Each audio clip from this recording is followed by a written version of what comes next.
английский язык. Понятно? Понятно.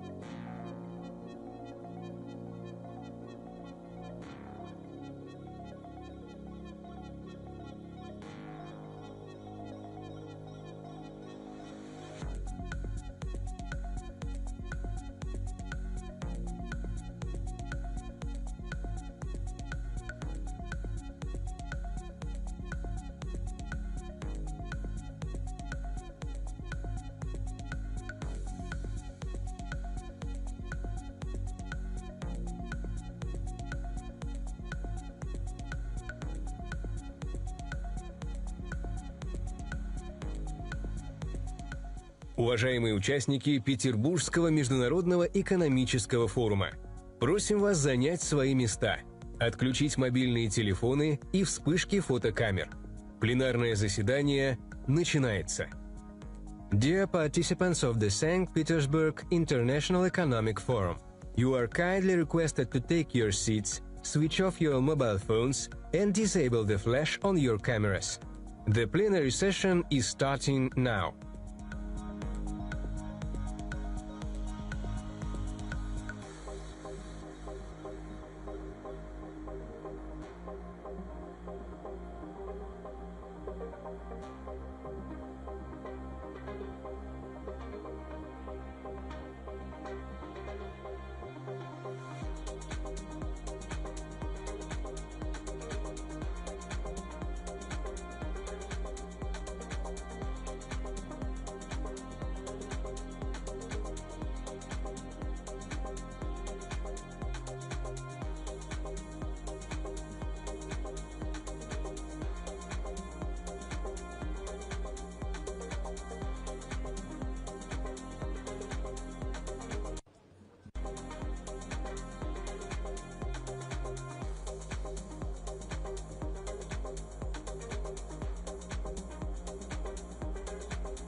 Уважаемые участники Петербургского международного экономического форума, просим вас занять свои места, отключить мобильные телефоны и вспышки фотокамер.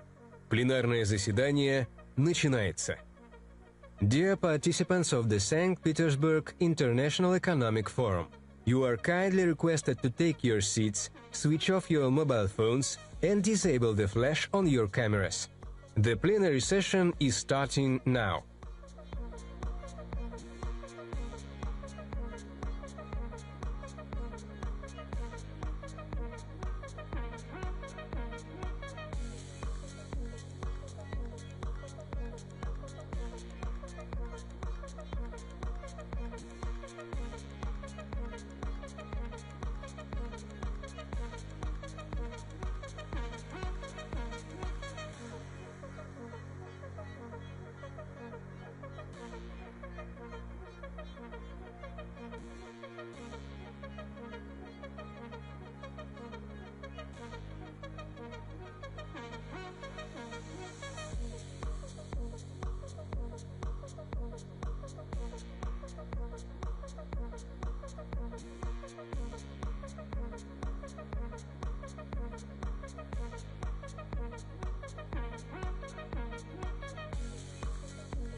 Уважаемые участники Петербургского международного экономического форума, просим вас занять свои места, отключить мобильные телефоны и вспышки фотокамер.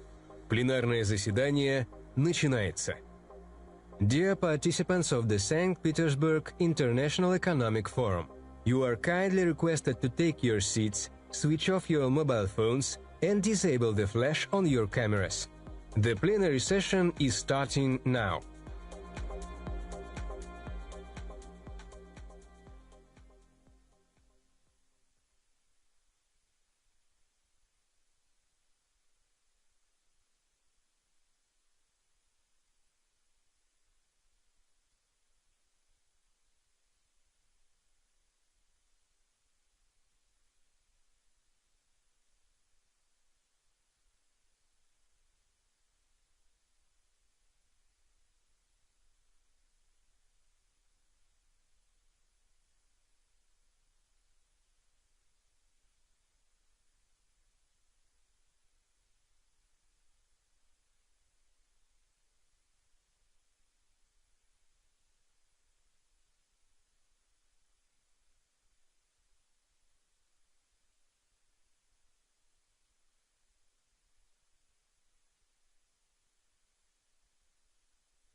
История нелинейна.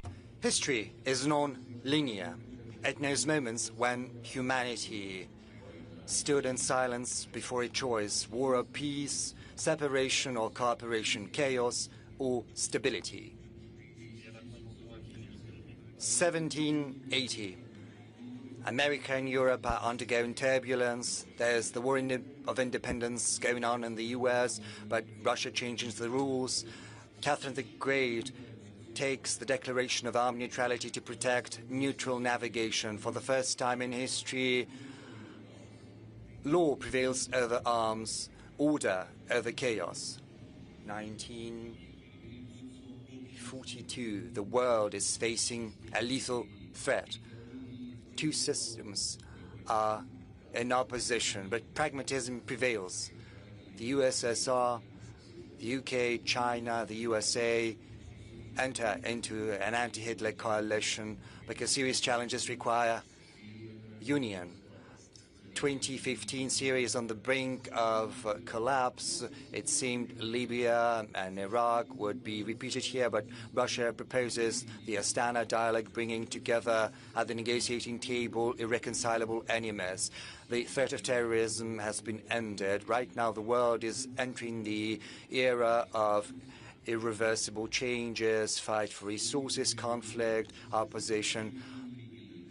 The decisions made today will determine the fates of millions, but there is a power in the world that can put an end to destructive trends. A country which remembers the lessons of history and stands willing to cooperate for decades to come, and this power is Russia. This is the place where dialogue begins. this is also the guarantee that agreements will function. Pragmatic dialogue, the path to a stable future.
Дамы и господа.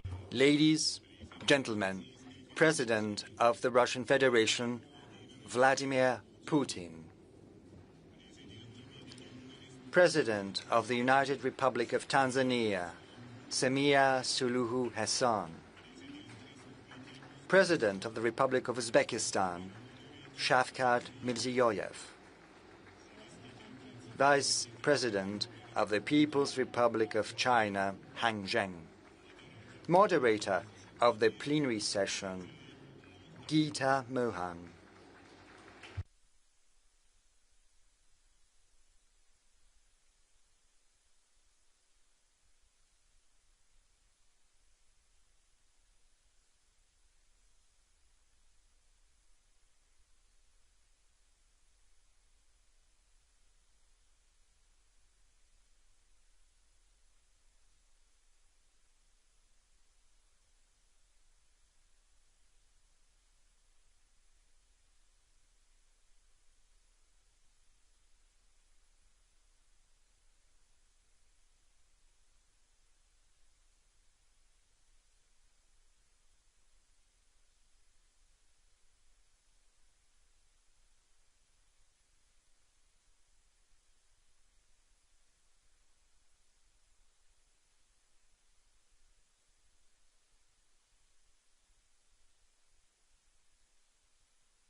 Namaskar, Namaste, Zdravstvuyte, hello.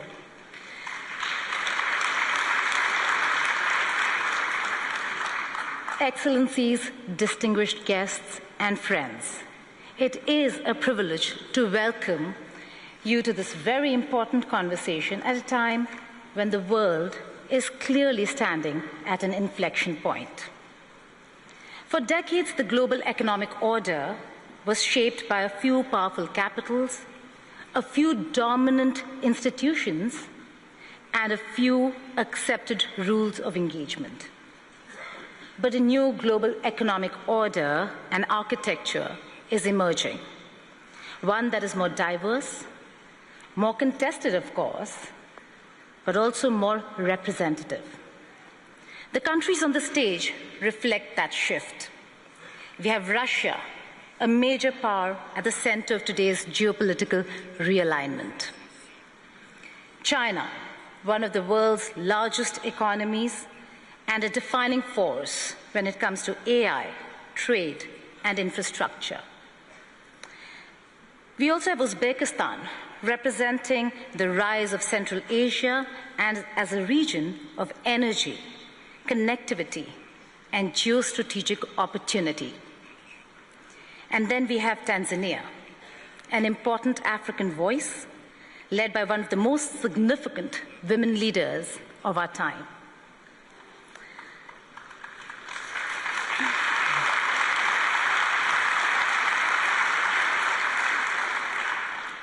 And of course, since the moderator is from India, we can say this stage also has a little bit of Indian spice a little bit of balance, and just enough to keep everyone comfortable. The question before us is simple but profound. Are we witnessing only a redistribution of power, or are we witnessing the birth of a fairer world order? The era of being lectured, pressured, or bullied is seriously being challenged. At the same time, independence is not easy. Strategic autonomy comes with costs. So today's discussion is not merely about geopolitics. It is about price of sovereignty, something President Putin has emphasized time and again. Can countries protect their national interest without being forced into camps or being sanctioned? It is about whether a multipolar world will be genuinely fair or simply replace one center of power with several competing centers. It is about whether BRICS and South-South cooperation can move from rhetoric to real economic instruments. It is about whether alternative payment systems, new trade corridors, energy partnerships, and technology cooperation can give the Global South true agency. And it is about a new world order where countries no longer want to be spoken for, but want to speak for themselves. With that, let us begin our conversation today. I'd like to begin by inviting President of the Russian Federation, Honorable Vladimir Putin, for his opening remarks.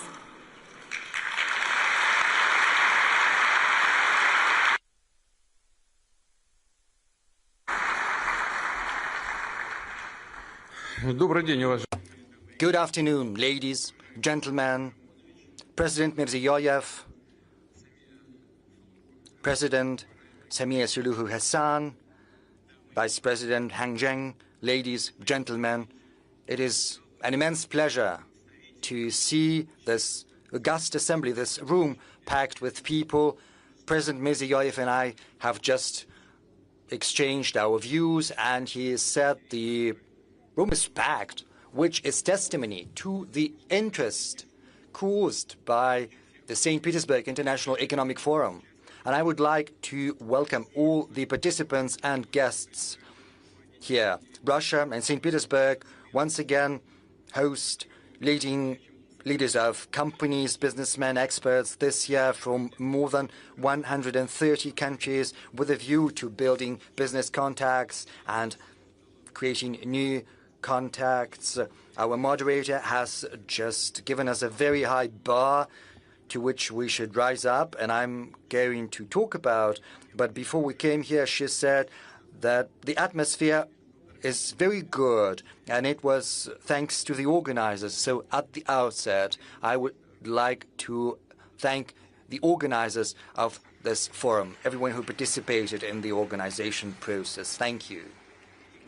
The unique nature, the attractiveness of SPIEF consists in this possibility of a frank dialogue on issues that are of interest to entrepreneurs, to whole industries and whole countries. And we're always open to those who are interested in working with other countries, those who stand ready to engage in mutually beneficial cooperation on equal footing. This approach, which consists in listening to one another, understanding the interests of one another, arriving at common solution, that is what harmonious path of development is all about. It also implies the opportunity to find solutions to the challenges the modern world is facing. We see that the energy markets are undergoing shocks. We see tensions provoked in certain regions. First and foremost, right now I refer to the Middle East. We see the short-sighted policies pursued by the European bureaucracy, which is accompanied by aggressive rhetoric and leads to further loss of Europe's position in the world economy. Moreover, it undermines regional as well as global security. As a matter of fact, the European elites are provoking chaos, and they are trying to plunge more and more countries into this chaos. These processes, they were not born of their own this is the consequences of the fact that over the last decades, the world is undergoing the most profound structural transformation, which is not a transition from one stage to another of the cycle. The very paradigm of global development is shifting. What did we have in the past? What I want to draw your attention to is the fact that for decades, global development model was based around a restricted number of financial centers, technological solution, insurance and logistics hubs, rating agencies, as well as reserve currencies. And this architecture was portrayed as universal, as something that fits allegedly everyone, and hence allegedly neutral. But as a matter of fact, it was increasingly often used as an instrument for political pressure and unfair competition when settlements, technology, logistics, and sometimes even access to information can be switched off in the blink of an eye in order to punish those who choose to act in their own national interests. Basically, this was a deliberately created system of dependence, or system for taking someone else's resources out of them. Right now, the overwhelming majority of countries see that, and this is something that is seen by entrepreneurs, banks, industrial companies, farmers, as well as transportation companies. They see that their investment plans to develop their business can face serious risks, that the external infrastructure they use can be turned against them. That is why countries begin to pursue their own technological solutions, building their own supply routes as well as institutions. Russia feels the full brunt of these changes. The pressure against our country remains, and yet the space for maneuver is growing. We see new partnerships, new financial and technological solutions. We're exploring more promising markets. Thus, Russia believes that the global changes are not just a threat. They also carry enormous opportunities, and to seize them, we're trying to act swiftly and pragmatically. I will reiterate, this current turbulence goes back to the fact that from a vertical hierarchical model which served the interests of a very small group of countries, the world is transitioning to a distributed, more comprehensive multipolar system. What am I referring to? The structure of growth is shifting in favor of new centers of development and the countries of the global south. Colleagues, you see that very well, and this is not a declaration. This is objective realities, because the countries I'm referring to see a growth of population. They see the birth of middle class, a surge in their industry, and expansion of their domestic market, which means new cities are being built, just as roads, ports, energy, and digital grids. They built their financial, educational, and scientific centers. I would like to say in that regard that the world is becoming more equitable, fairer, because economic growth is extending to a growing number of countries, giving billions of people who used to be on the periphery of the global economy new opportunities. Importantly, new centers of growth want to select their trajectory of development on their own. They want to get greater share of value added, build their own logos and standards as well as competences. So if you look at the global GDP dynamics of the last 5 years, you will see that almost half of its annual growth, 49%, is accounted for by BRICS countries, whereas the contribution of the so-called Group of 7 is estimated at 18%. Just for your information, I can tell you that in 2021-2025, the global economy grew on average by 4.1%.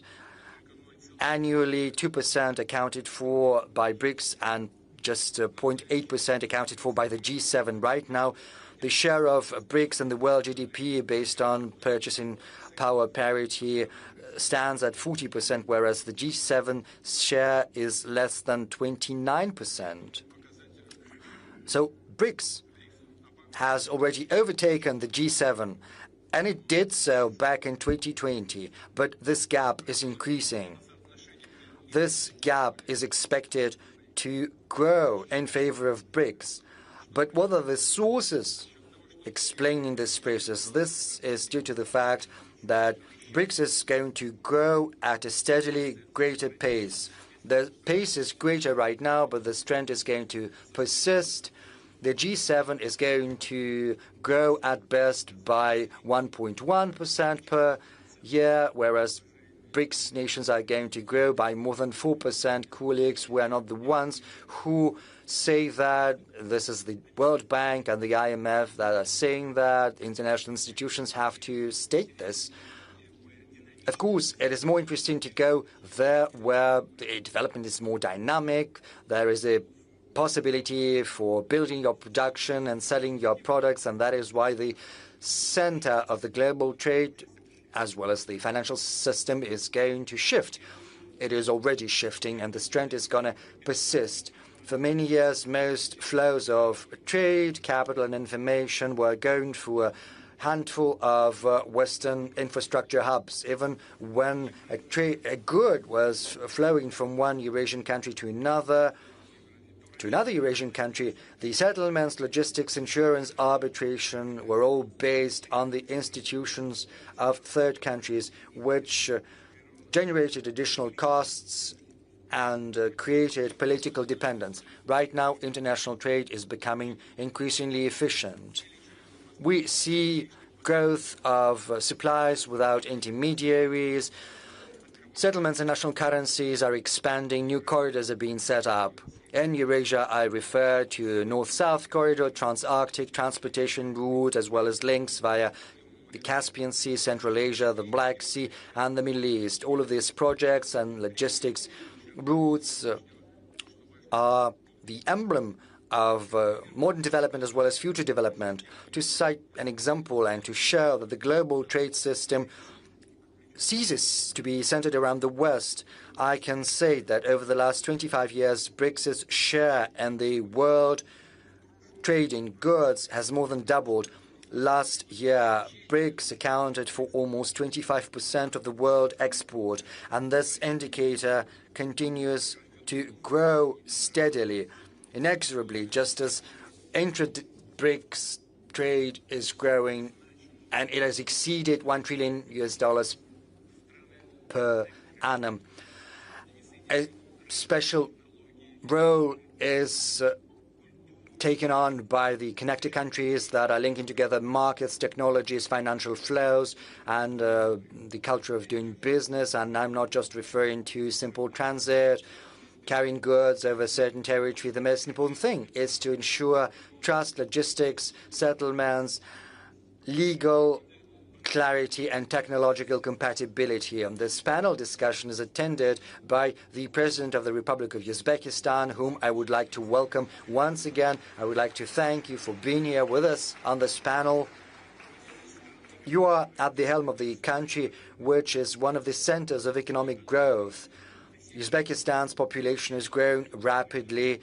It is pursuing industrial plans, improving its agricultural as well as energy potential. Its domestic market is growing too. At the same time, Uzbekistan acts as an important link between Russia, Central Asia, South Asia, China, and the Middle East.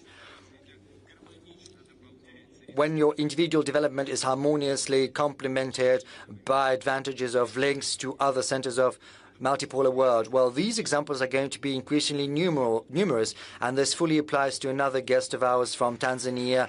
Once again, welcome, Madam President. Tanzania plays a similar role in East Africa. There's another important trend I would like to point out.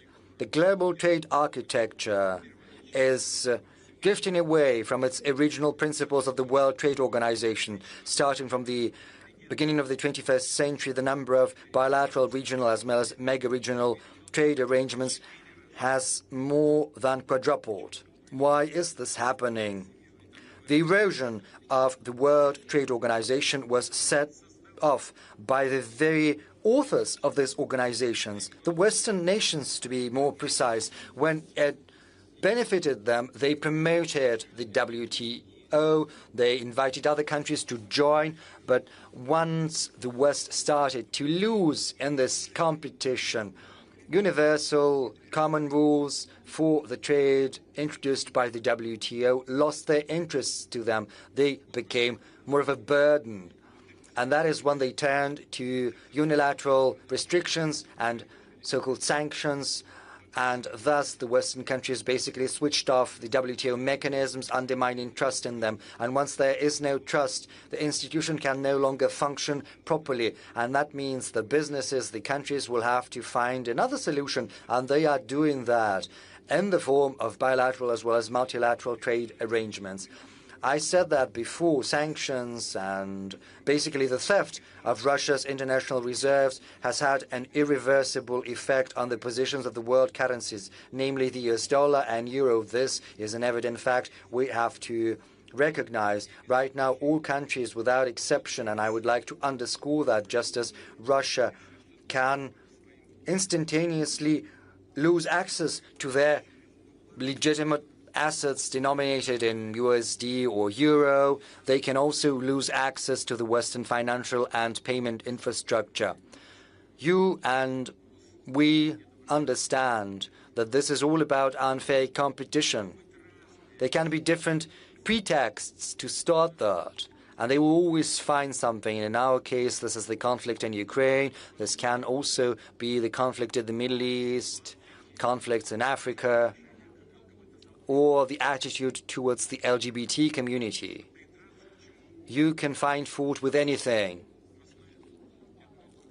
but the basic rationale is basically unfair competition. Another thing that undermines trust in the West is the deplorable state of their public finance. I refer to high public debt and high budget deficit.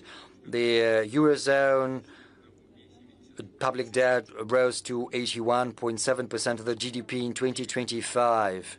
The worst indicators, they are in Greece 146, Italy 137, France 115, Belgium 108%, whereas in Russia it's 16.4% only of the GDP. Well, it's floating a little bit. Yesterday I spoke about that meeting the heads of information agencies, news agencies. Some experts say it's 15.8, but the figures are incomparable.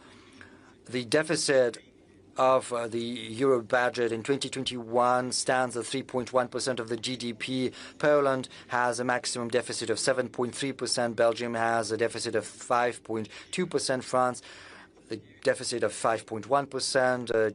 The US has 5.9%, whereas in Russia the budget deficit is 2.6%. Maybe by the end of the year it will have risen a little bit, but still it will be inferior to the budget deficit in other advanced economies. This situation is fraught with the possibility of a surge of inflation, which happened back in 2021, 2022, when just in 2 years the prices in the Eurozone and the US grew by 14%. And that means that countries of the world are decreasing their assets. In the West, they're transitioning to payments in national currencies. They're making wider use of alternative payment systems, increasing the role of digital financial assets as well as the digital currencies of their central banks. Russia is mostly using national currencies in its trade contacts with our leading partners. The share of ruble in our exports stands at 65% or so almost 2/3. I would like to underscore that the world needs a modern, agile and responsible financial architecture without any risks of restrictions or barriers, rather with incentives for sovereign development. These instruments have to decrease costs, speed up settlements, increase access to funding.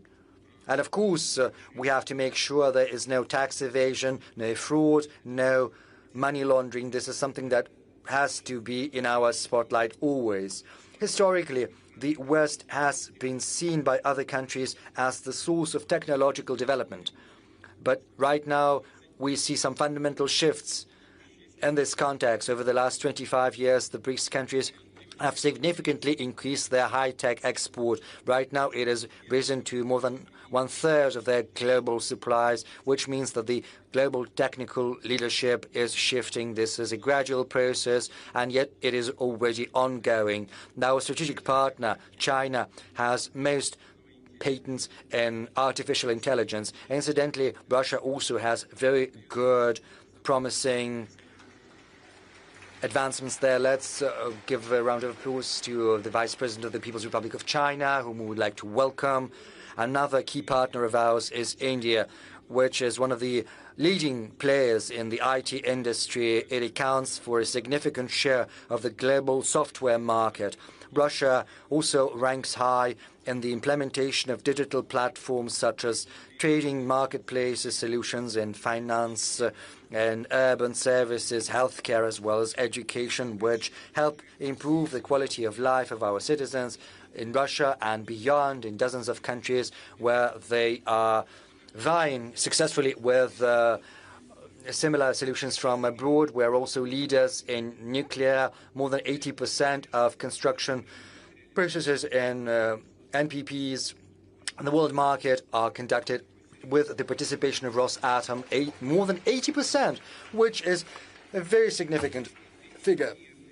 We have very good engineering as well as technical groundwork in managing water and energy resources, which is gaining an increasing attention in Asia, Africa, and on the world in general. I believe colleagues participating in the panel discussion will agree with that.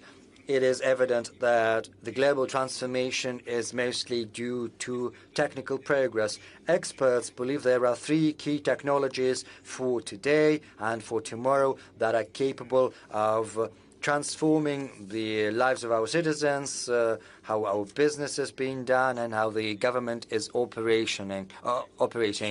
I refer to artificial intelligence, which allows processing big chunks of data and making the best solutions in almost all fields. Another technology is autonomous systems, which can radically increase labor productivity and transform whole industries. And third, platform-based solutions, which allow market participants to work directly in real time and autonomously to exchange information and to conclude deals.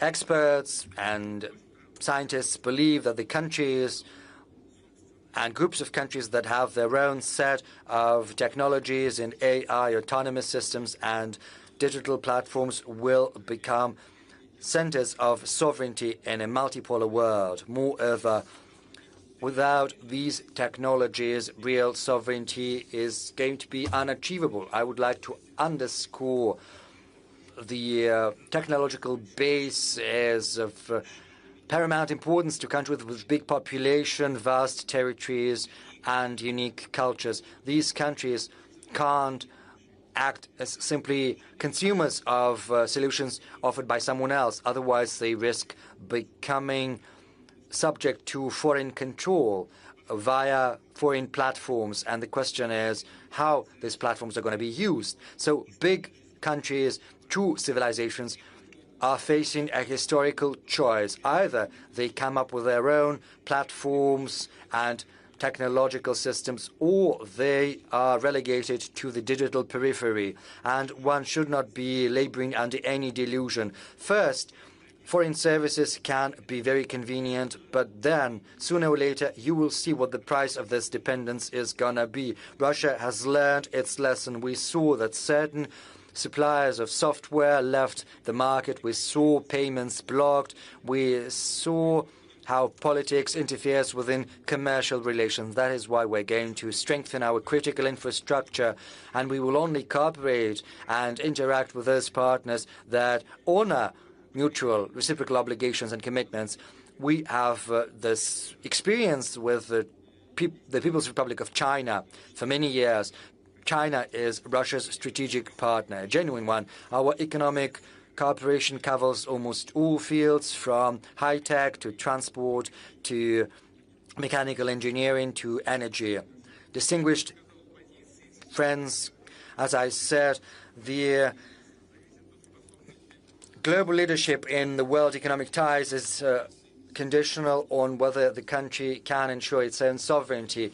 I wouldn't be exaggerating if I say that this race for sovereignty has started, has kicked off, and it's gaining traction. We're not just talking about the capability to oppose external pressure and defend national interests. This is about the quality of the government, the economy, and society. Sovereignty implies being smarter and being stronger. That means being able to better manage your resources, to better invest, including in your technical development. I will highlight that genuine sovereignty requires efficiency.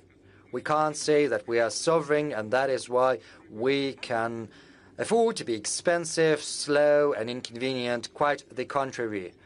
In each and every field, we have to act the best, with the greatest efficiency, producing better, increasing the income of the government, business, and citizens. In difficult environment, Russia continues to reinforce its sovereignty rather than being isolated. It expands its circle of partners. It's true that the economic dynamics is moderate, and we'll probably get back to that, but I would like to remind you about the task fixed before the government starting from next year. We need to resume steady growth of our economy. We can only do that if we increase capital expenditure, launching a new investment cycle. In 2021-2024, investment growth in Russia was almost 38% in real terms. Last year, of course, there was a certain drop.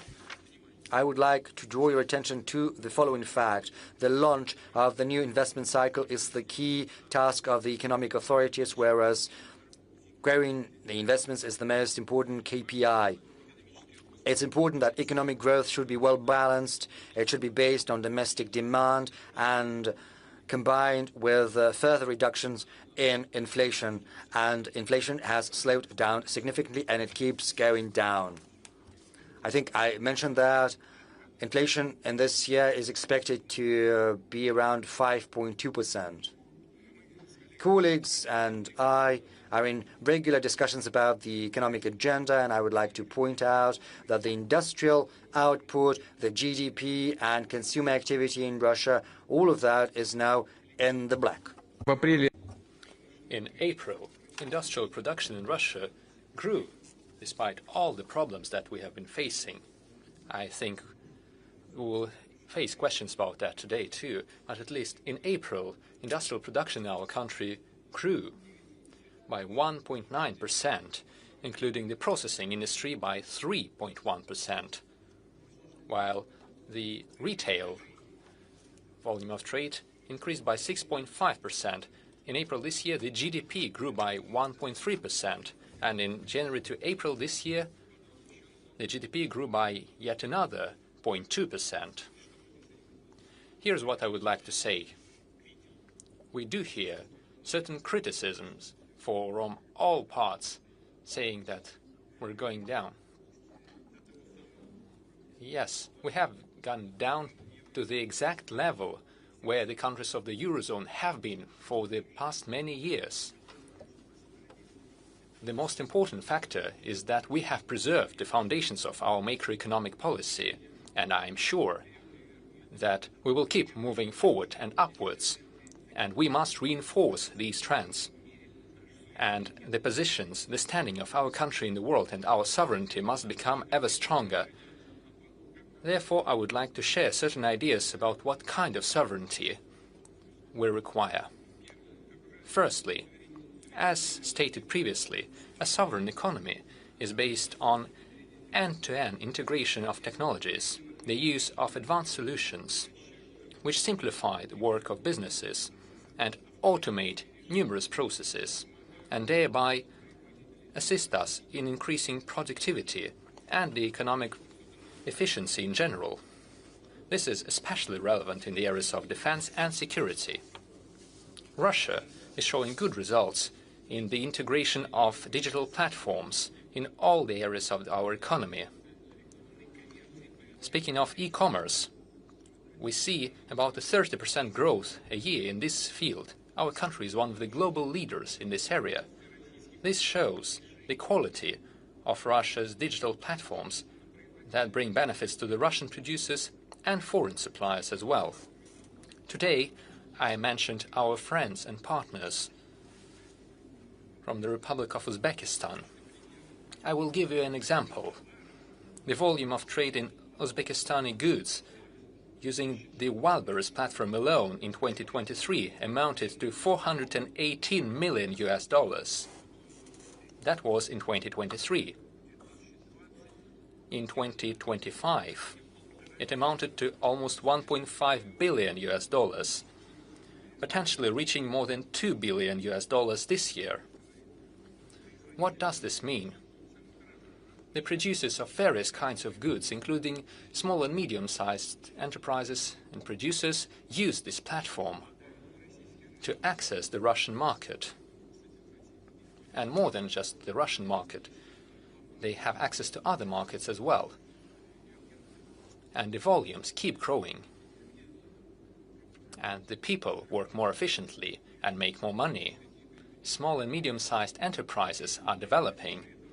And at the same time, this happens using modern logistics, modern systems of taxation and fee payment. And we can only welcome such solutions.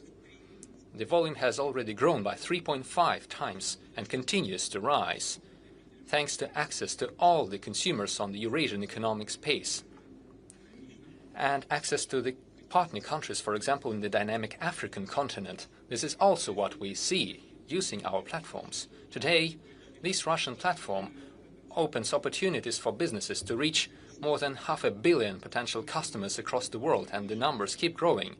Therefore, Russian digital platforms become a true driver for developing our partners' economies. The introduction of platforms in Russia involves trade, transportation, finance, logistics, tourism, as well as healthcare, education, media, and other spheres. We must build up work in this area and continue integrating digital platforms using artificial intelligence and autonomous systems. We have adopted a national AI development strategy. I will ask the government to prepare similar national strategies for the development of autonomous systems and digital platforms. At the Future Technologies Forum, which will take place in the beginning of next year, I suggest discussing the development of ecosystems of digital platforms in the economy. I will ask the relevant interministerial work group under the presidential administration to support the preparation for this forum. The second point I would like to make. Today and in the future, the sovereignty of the country is defined by people, their knowledge, their professionalism, their capacity of learning new technologies, creating new advanced goods, services, and entire niches in the market. These professional skills must be well paid. Only in case we ensure high quality of living and high salaries, our country shall be competitive and successful from the demographical standpoint. With our strong professionals who are ensured of their professional future and their careers, Russia has one of the lowest unemployment rates among all the industrially developed countries. It currently stands at about 2.2% of the economically active population. This is a very good figure compared to other developed states. To compare, I could say that Japan is close to us with 2.5% unemployment rate, India with 4.2%, the United States at 4.2%, and the Eurozone at 5.9% of unemployment. Over the past 5 years, salaries in the Russian economy have grown in real terms by more than 30%. I am talking about real terms, minus inflation. The rates are definitely high. Let me underline that further stable growth of salaries shall be linked primarily with increased productivity, as well as efficient organization of production based on modern technological solutions and our strong School of Engineering. There is another matter related to labor mobility, when specialists can find more advanced and highly paid jobs at a new enterprise in a different region of the country, where professionals are more demanded and where they may find new industries from the strategic areas that create goods with high added value. We know that young people are the most mobile ones, those who have just graduated or are about to graduate from universities and schools. In order to ensure their professional start in the career, we agreed to legalize and create a legal framework for internships, defining the obligations of the employers and labor guarantees for the employees. We also agreed to modernize the student contract and to adapt it to modern conditions. I know that amendments to the labor code have been prepared. I will ask the government and the State Duma to accelerate their adoption. Third point. It is obvious that sovereignty of a country as large as Russia is not just defined by the capital or a few major industrial centers. Each region must attract investments and create high-quality jobs, develop their industries and their urban environments. Our platform shows different exhibition stands where the regions of the Russian Federation show their benefits, their successes and their future plans. They organize talks with investors, with companies wishing to reach their markets. I am sure that the members of our panel's discussions and the guests have already seen the diversity of the Russian regions and had an opportunity to take a look at the exhibition. As per tradition, during the forum, we take stock of the national rating of the investment climate in various regions of Russia. The first place this year was given to Moscow, the republics of Tatarstan and Bashkortostan, the regions of Nizhny Novgorod and Moscow. For the first time, St. Petersburg and the region of Sakhalin were among the top regions in investment climate. The regions showing the best dynamics are the Khanty-Mansi and Yamal-Nenetsk autonomous regions, the regions of Omsk, Vladimir, Volgograd, as well as Krasnodar and Primorye. I congratulate our colleagues on achieving such good results.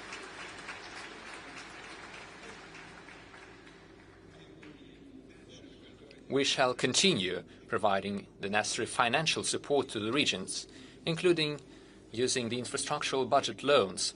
Over the past 4 years, this tool has been used to allocate over 1 trillion rubles to the regions. Up to 2030, we're expecting to send another 750 billion rubles.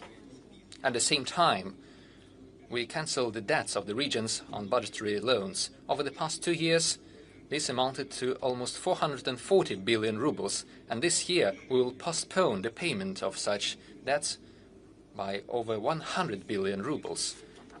The regions may allocate these funds for development projects. Let me add that starting this year, the national rating of the investment climate takes into account another area. I am talking about the reduction of the investment construction cycle on the cultural heritage side. Old houses, mansions, buildings. The priority is to repair them, to renovate them, and make them available for visits by the citizens.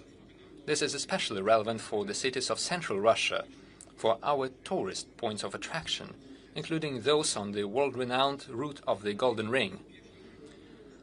Let me take note of successful work on cultural heritage sites in the regions of Yaroslavl and Nizhny Novgorod, Lipetsk and Novgorod, as well as the Republic of Tatarstan. I hope that other regions will follow their example.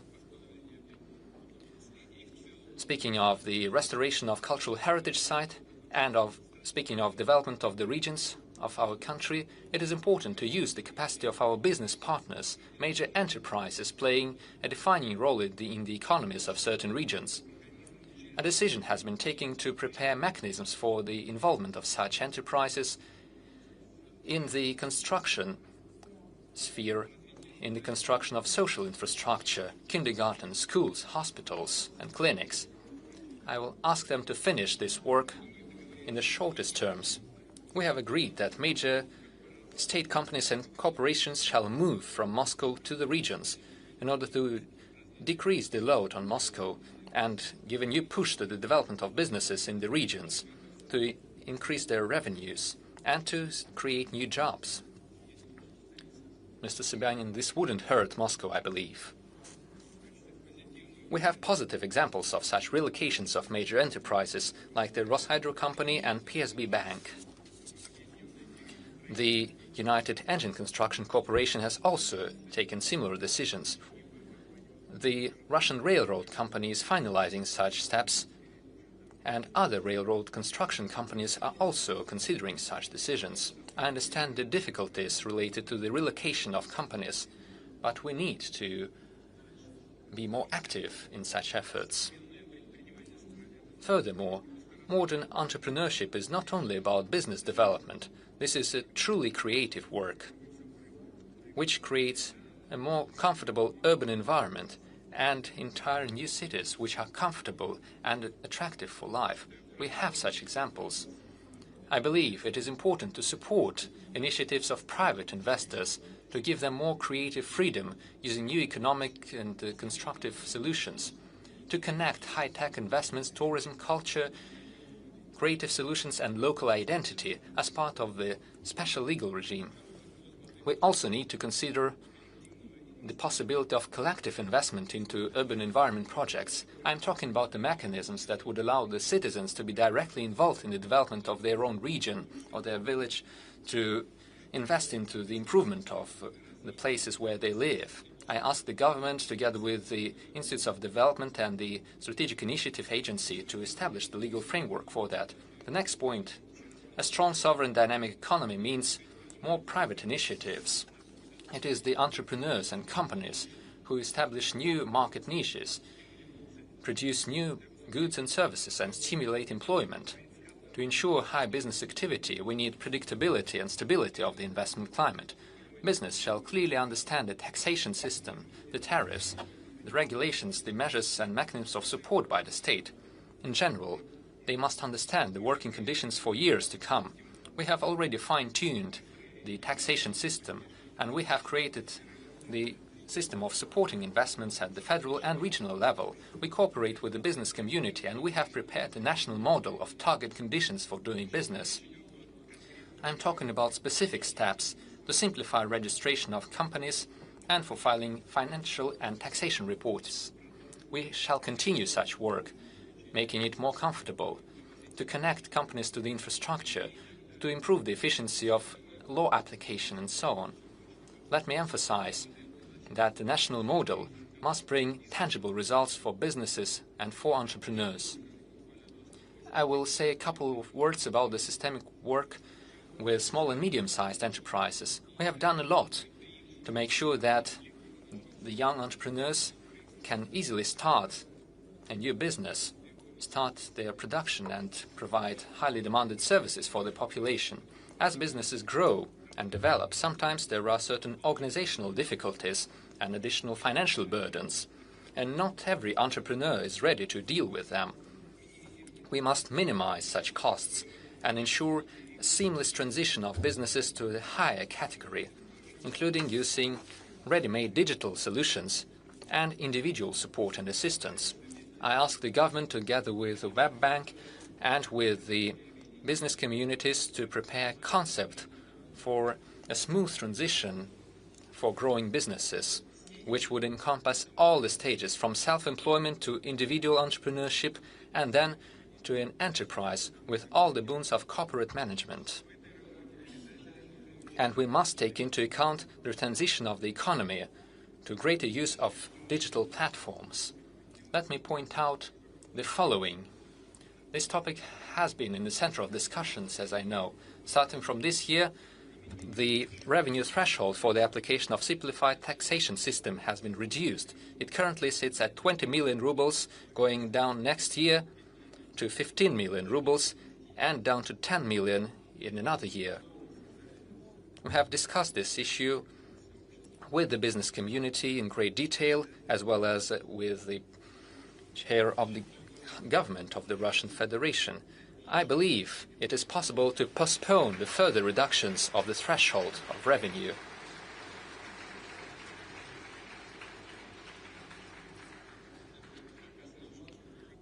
I knew that there would be a vivid reaction to these words from the audience. We must keep this at the current level. I will not give the specific timelines, but the further the better. I ask the government, together with the members of the State Duma, to take the necessary amendments. And together with the representatives of business communities, I suggest thinking about more preferential and comfortable rates and conditions for small and medium-sized enterprises in the production areas. I think this would have a positive effect on establishing a more fair and competitive business environment. This task of the so-called whitening of our economy has been set forward, and we will advance in finding a solution. And the next point, a strong and sovereign country cannot be closed off or isolated. Life has proven that we must produce critically important produce and goods. We must reinforce the infrastructure that has the highest importance for state security, for entrepreneurs, and for improving the quality of life. At the same time, we must build up links with our foreign partners, establish cooperation, advance transborder projects. We shall continue carrying out our plans to expand our automobile roads and railroads using Russian technologies. We shall develop the network of high-speed railroads. We already have the pilot project, the Moscow-St. Petersburg Railroad. We shall also expand the capacity of seaports and the Trans-Arctic Transportation Corridor as a global artery. We shall develop the Russian trade and ice-breaking fleet, build tankers and other vessels of different classes. Our goal is to become one of the top 10 countries in the deadweight of our trade fleet. I ask the government, the transportation ministry, to continue working to increase the attractiveness of our national trade flag. Our own logistical and industrial, technological and financial resources and a predictable environment for businesses and professional development are great competitive advantages in the global market. These are the preconditions for successful work with the countries and the investors interested in cooperation and partnership, with those who want to build up mutually beneficial alliances with us, those who want to invest into Russia, into joint businesses, and invite our Russian companies for cooperation. I am sure that the organization of events such as the St. Petersburg Economic Forum shall make a great contribution into this major and very important work, allowing all of us to achieve new success to ensure the flourishing of our countries and peoples. Thank you for your attention.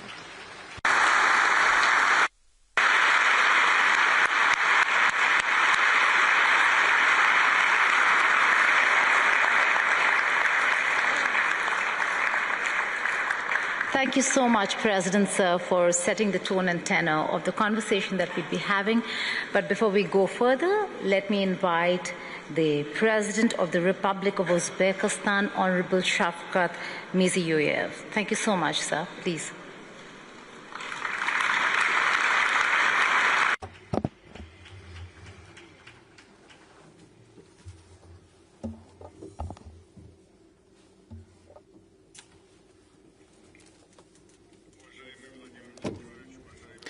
Dear Vladimir Vladimirovich, esteemed heads of states and government, ladies and gentlemen, first of all, I'd like to express my sincere gratitude to the President of Russian Federation, His Excellency Vladimir Vladimirovich Putin, for this hospitable invitation and all this warm hospitality.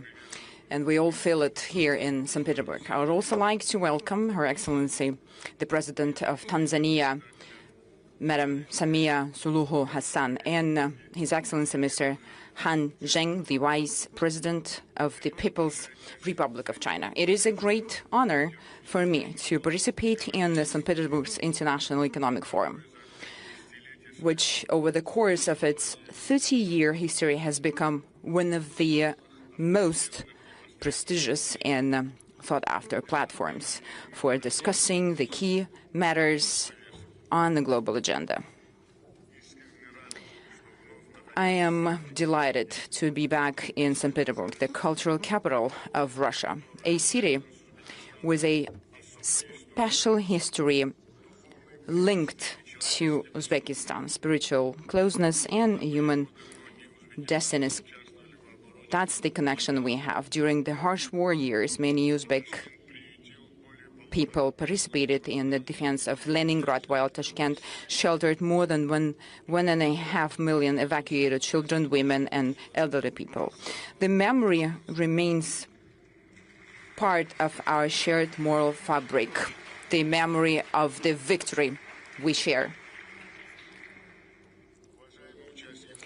Dear forum participants, today, right here on the banks of the Neva River, we remember, we recall the past, we reflect on the past, and we're also discussing the future and the new architecture of the global economy. Just now, Vladimir Vladimirovich has brought our attention to that. That's what we feel, that's the new architecture of global economy. There is transformation going through the whole world. Transportation routes are changing, new supply chains are being formed, modern technological platforms are emerging, and artificial intelligence is being deployed all over the industries. Fundamental rethinking, reassessment of energy, food and digital security is taking place. Competition is increasingly evident not only in the struggle for markets and natural resources, but also is shifting into the realm of technology, algorithms, logistics, and infrastructure. Amidst the turbulence in the global economy, states and regions that play a consolidating role, and I'd like to emphasize in particular consolidating role, and they are there to establish a proper area for cooperation, sustainability, and mutual benefit. Uzbekistan for millennia has been the heart of the Great Silk Road. Through Samarkand, through Bukhara and Tashkent, not only goods has been passed through that route, ideas and knowledge, culture and religion traditions also were intermingled. So that's why the openness has never been a choice for us, but a vital necessity and civilization code. Now it is taking in new content. Uzbekistan and Central Asia as a whole are emerging as an independent center for economic growth. Here, the transportation, technological, and demographic frames are there. And that's the future coverage. The crossroads of the main lines of communication between North and South, West and East is taking shape here. To firmly secure this growing trend, we urgently need connectivity of a completely new level. This involves not only linking traditional transport, logistics, and energy corridors, but also integrating digital, payment, and industrial infrastructure. A strong, consolidated, economically interconnected, open, and sustainable Central Asia would serve the strategic interests of all our partners. Ladies and gentlemen, Russia for Uzbekistan is more than just a regional neighbor. It is our time-tested strategic partner and ally.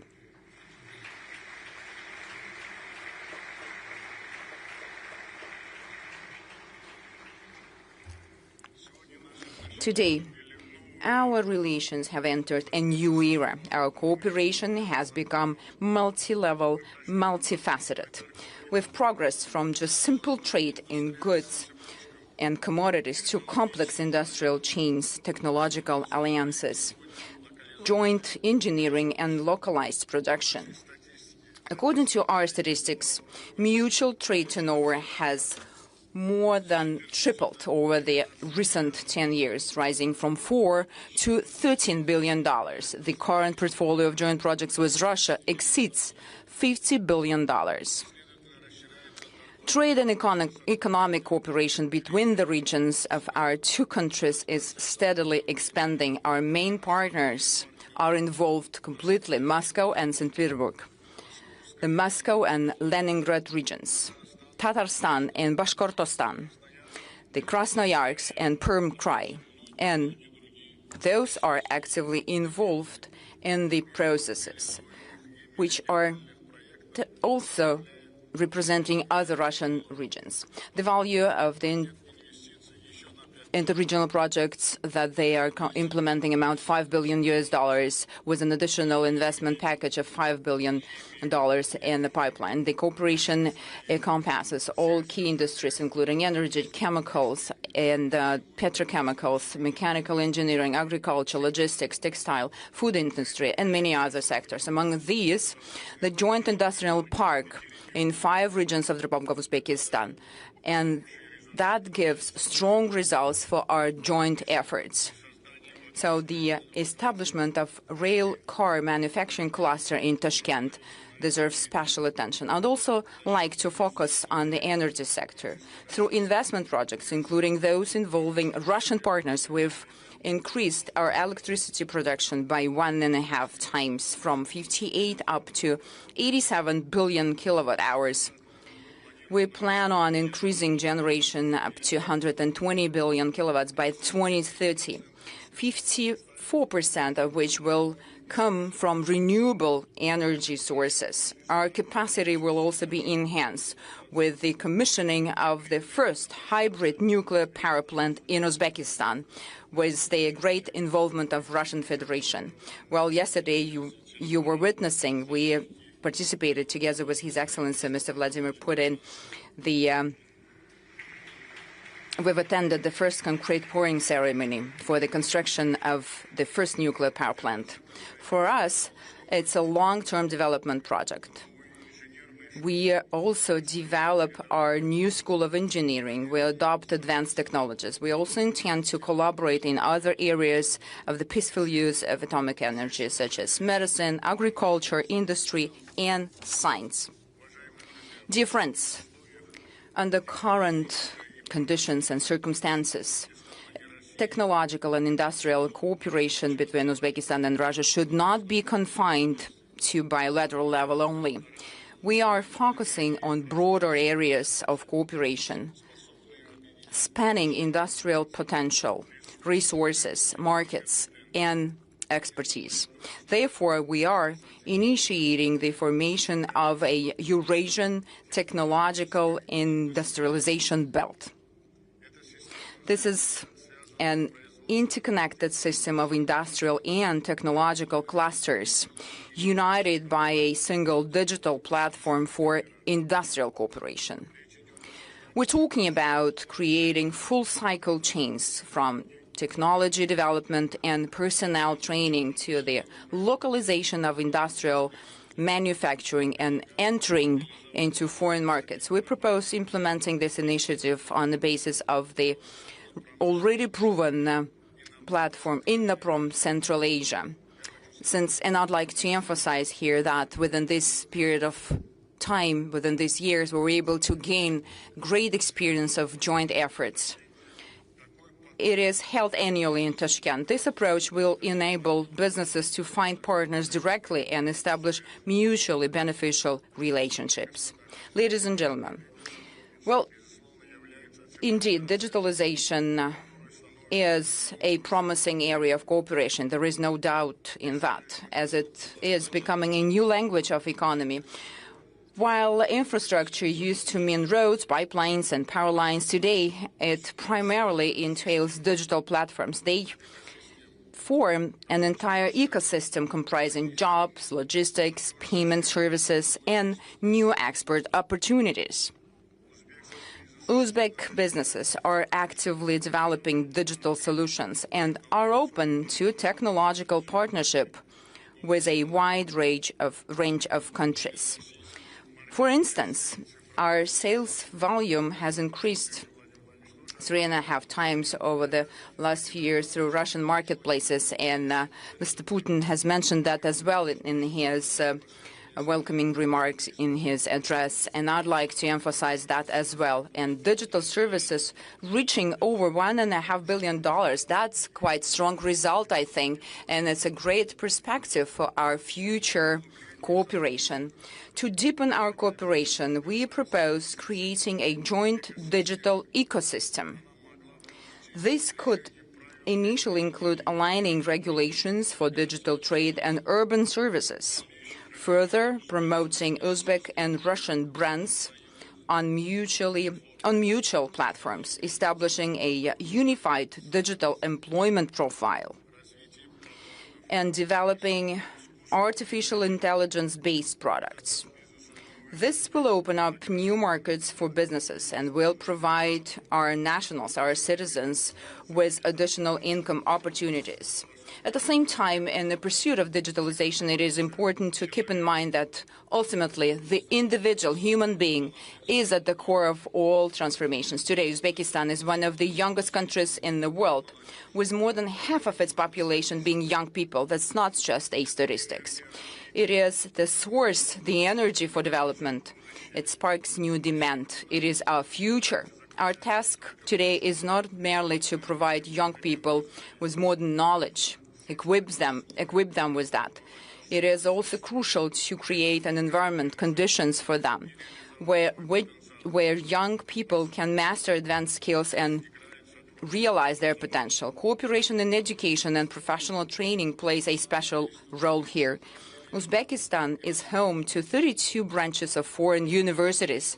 I'd like to repeat this figure. It is important. Together with Vladimir Vladimirovich, we worked together, and there was great support on behalf of Mr. Putin. Out of 32 branches of foreign universities, 15 are from Russian Federation. That's the largest network of Russian universities abroad.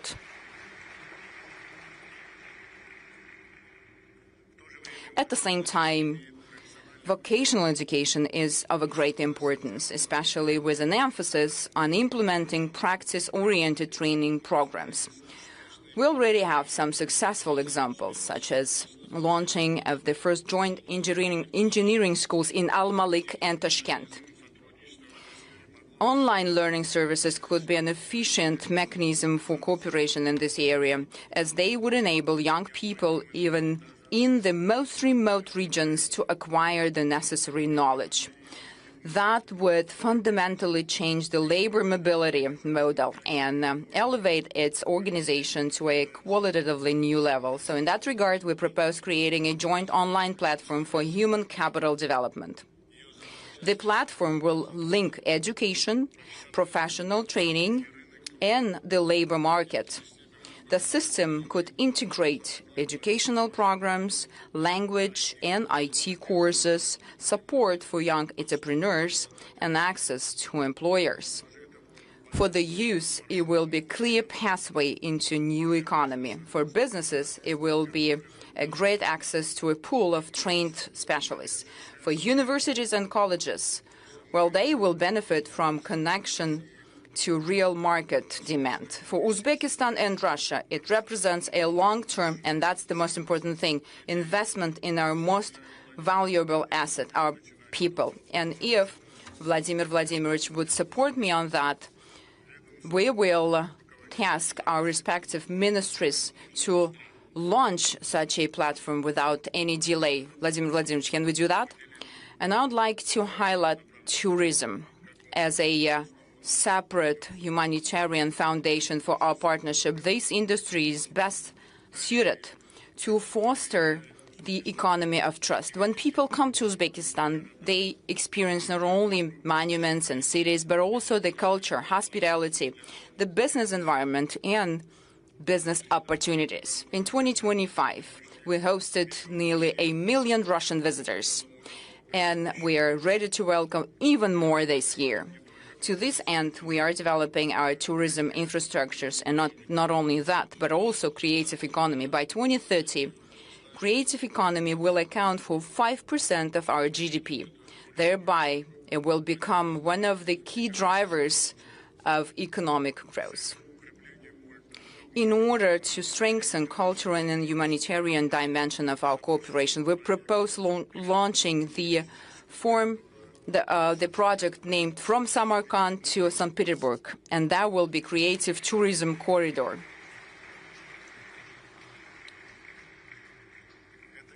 This initiative involves organizing joint art and film festivals, museum exhibitions, culinary weeks, and musical events. Yesterday, Uzbekistan cultural and artistic projects were launched at the Mariinsky Theater and the State Hermitage Museum. Dear participants of the forum, the year 2026 holds special significance for our country. We are approaching a landmark milestone in our systemic reforms. A decade ago, we embarked on the construction of a new Uzbekistan based on openness, inclusivity, and pragmatism. Over these years, we've established a strong foundation for long-term growth, including a favorable business environment, a stable industrial base, and new infrastructure. Our economy has grown. In 2016, our economy was only $50 billion. Now, within this period of time, up to the end of 2025, it has increased up to $147 billion, and we forecast growth of over 8% this year. During the period of reforms, we've attracted more than $150 billion in foreign investment and launched thousands of modern enterprises. Export of commodities and services have almost tripled. Even right now, amid global instability, Uzbekistan continues to demonstrate sustained growth. Our economy is becoming more diversified. The domestic market is expanding, and the demand is growing for modern technologies, infrastructure, and high-quality jobs. One of Uzbekistan's key strengths is its young, vibrant, and rapidly growing population. This provides a long-term foundation for the development of entrepreneurship, technology, services, and industry. However, demographics alone do not guarantee success. This potential must be transformed into a powerful and intellectual resource, manifesting as competencies, productivity, and the capacity to create high value-added products and technologies. Since the beginning of our reforms, we've been committed to integrating market efficiency and social responsibility. This is the defining feature of the Uzbek model of economic development. The growth must be not only just rapid, it must also be sustainable, inclusive, and focused on improving people's quality of life. Over the last 5 years alone, the populational aggregate income has increased 2.5 times fold. Our main criteria are the high quality of life, human dignity, and unlocking the potential of every human being, every individual. The Uzbekistan 2030 development strategy is designed to achieve this very goal. Our aim is to raise the population's income to above average levels by this date, transition of all sectors to a technological and innovative growth model, and increase the size of the economy by another 1.5 times to over $240 billion. Dear foreign participants, we are consistently creating all necessary conditions for global investments here in Uzbekistan. We are establishing a favorable business climate, improving market institutions, and increasing the level of competition and production potential. We invite present here investors to create new industrial value chains with the high value-added values. Our priorities are the deep localization of competences, production, and R&D, as well as the development of modern engineering and new export avenues. This is particularly important in the sectors where the new economy is taking shape today: industrial processing, agri-tech, biochemistry, robotics, digital solutions, artificial intelligence, and infrastructure projects. We see great potential for cooperation through public-private partnerships in the various sectors, including energy, aviation, education, and geology, and many other areas. We offer interested partners not only the access to growing domestic market, but also the access to neighboring countries and regions. Dear friends, Uzbekistan is a reliable and predictable country for the global business community. The trend of our economy towards the highest level of openness is objectively confirmed by leading rating agencies. This year alone, our country has risen another 14 places in the Index of Economic Freedom. In recent years, we've placed $16 billion worth of sovereign and corporate bonds on international markets. Last month, the London Stock Exchange hosted the initial public offering of shares of the National Investment Fund of Uzbekistan that consolidates the assets of our major state-owned companies in order to further develop the capital market and create a sustainable financial and investment platform that operates according to the best standards. We've started to set up the Tashkent International Financial Center. The center's special legal and tax regime will provide investors with convenient tools and reliable guarantees for conducting business. Taking this opportunity, I would like to invite all of you to the Tashkent International Investment Forum, which will be held on June 16 through June 18, and that will provide an opportunity to gain first-hand experience of the opportunities and prospects of new Uzbekistan. Ladies and gentlemen, the theme of this year's forum, the motto of that, is quite symbolic. It's pragmatic dialogue, the path to a stable future. Indeed, open and respectful dialogue has become the main prerequisite for sustainable development today. The new opportunities arise where there is trust, a willingness to cooperate, and a commitment to finding solutions together.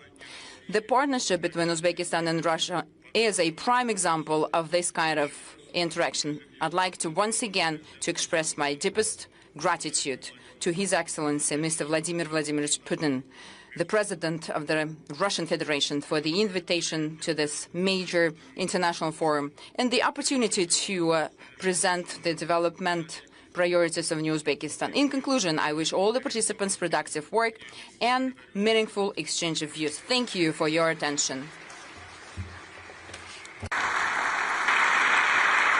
Ladies and gentlemen, that's the President of the Republic of Uzbekistan. I'd now like to invite the President of the United Republic of Tanzania, Honorable Samia Suluhu Hassan. Madam President, the floor is yours.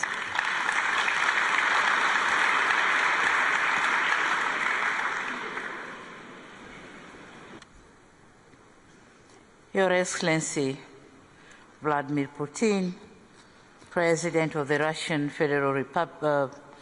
Federation, and our gracious host, Your Excellency Shavkat Mirziyoyev, President of the Republic of Uzbekistan, Your Excellency Han Zheng, Vice President of the People's Republic of China, honorable ministers and heads of delegations, distinguished captains of the industry, scholars and friends of Africa, ladies and gentlemen.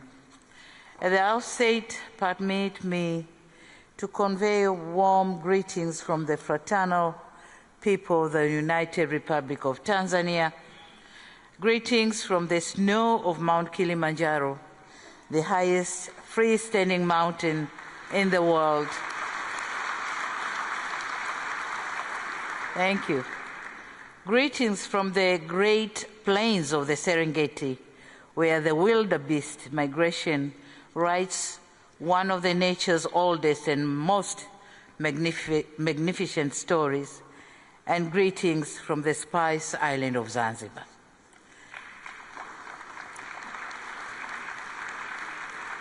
It is a profound honor to stand before you, before this distinguished plenary, a stage that for over 29 editions have become one of the world's most significant platforms for candid economic conversations.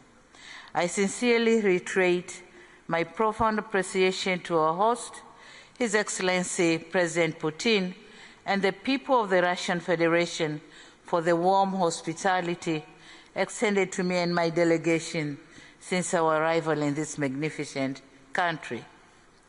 Excellencies, as you may be aware, Tanzania and Russia share a long-standing partnership that spanned more than 6 decades. In December this year, our two countries will commemorate 65 years of diplomatic relations. Certainly, we do not take this milestone for granted. We treat it as an enduring testament of strong commitment to a mutually beneficial partnership that seeks to uplift the lives of our people. Excellencies, Tanzania is one of the fastest growing economies in Africa. Our economic growth currently stands at 6% and projected to expand to 6.3% by the end of this year. The goal is to attain an upper middle income economy status with a per capita income of around 7,000 United States dollar, in line with the Tanzania Vision 2050. In order to achieve this goal, we are building 3 pillars at once. We are prioritizing construction of transport infrastructure, including the Standard Gauge Railway, with plans to connect the Dar es Salaam port to the land-linked countries of Rwanda, Burundi, and the Eastern Democratic Republic of Congo.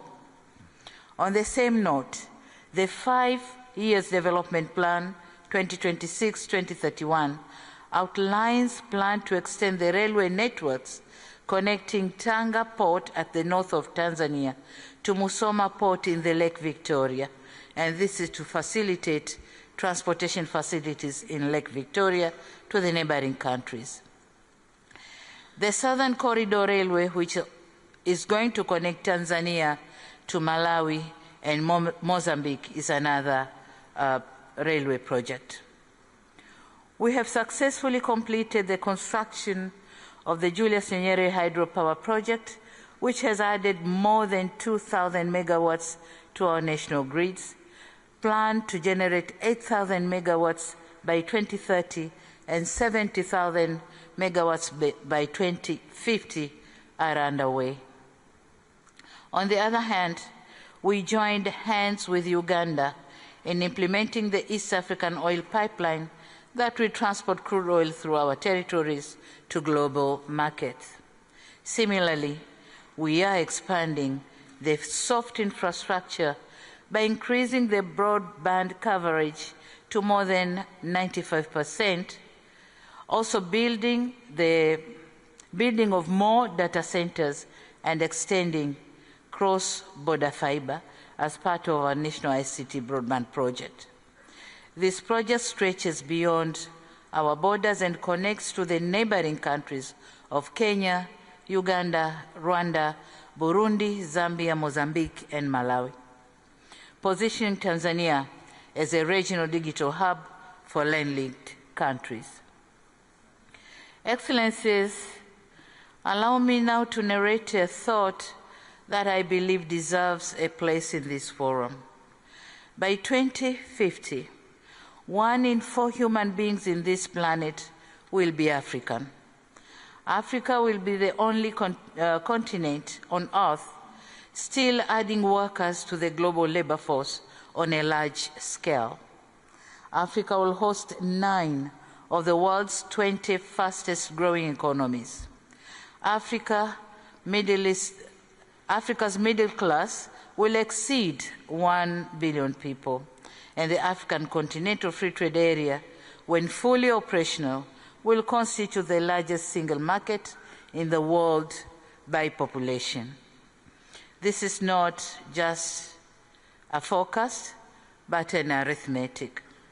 Africa is destined to grow. The question, however, is on what terms, with which partners, and whose model of growth. Africa somehow has chartered, Africa somehow has chartered its own development model. It is clearly articulated in the African Union's Agenda 2063, operationalized through the African Continental Free Trade Area, the Program for Infrastructure Development in Africa, and the development plans in our regional blocs. To date, talking of our bilateral relation between Tanzania and Russia, to date, relations between our investment authorities, the Russia's Congress, and the Tanzania Investment Authority have been formalized through signing a memorandum of understanding which will open a new bridge of business to Tanzania. Concrete steps have been taken to review our laws and regulations for purposes of creating favorable investment environment and henceforth attracting more capital investment. In 2025, we created a one-stop center for all investors coming to Tanzania. New companies can now register online within 24 hours.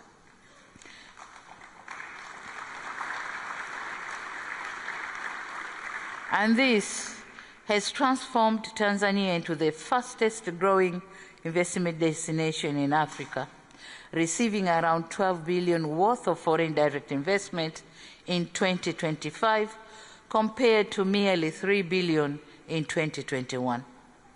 We are proud to say Russia enterprises have contributed to this growth trajectory. Our trade has equally remained steady at around $4 million annually. Tanzania is challenged to export more to Russia, and Russia is exporting more to Tanzania. Ladies and gentlemen, at this juncture, allow me to mention 5 main projects which we are here to seek partnership from international business community. First, we are delighted to inform you that Tanzania is embarking in one of the most ambitious port infrastructure development encompassing special economic zone. And this is being done just 40 kilometers north of our commercial city, Dar es Salaam. We are turning a small historic trade vicinity into a global hub of commerce, manufacturing, and maritime sector development.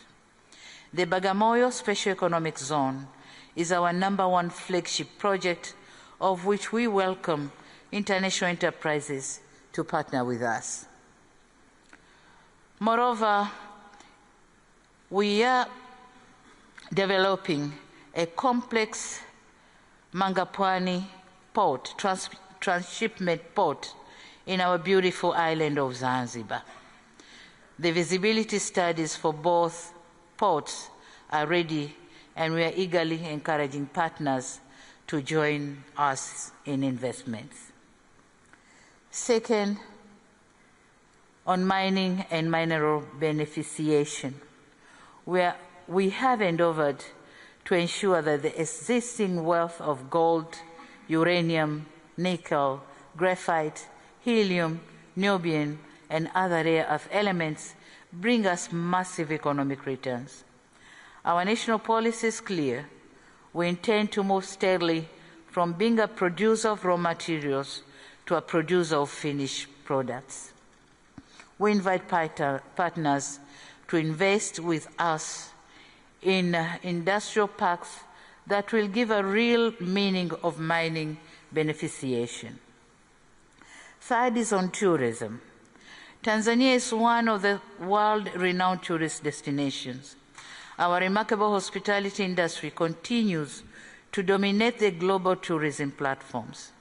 Last year, for the second time, the Serengeti National Park won the African Leading National Park at the World Travel Awards held in December 2025. At the same time, Tanzania has also been crowned as Africa's leading destination, and Zanzibar was awarded Africa's best corporate retreat destination. As part of our plan to attract tourists from Russia, we have designated our national carrier, Air Tanzania, the wings of Kilimanjaro, to begin direct flights between Dar es Salaam Moscow, and Zanzibar. And this is going to begin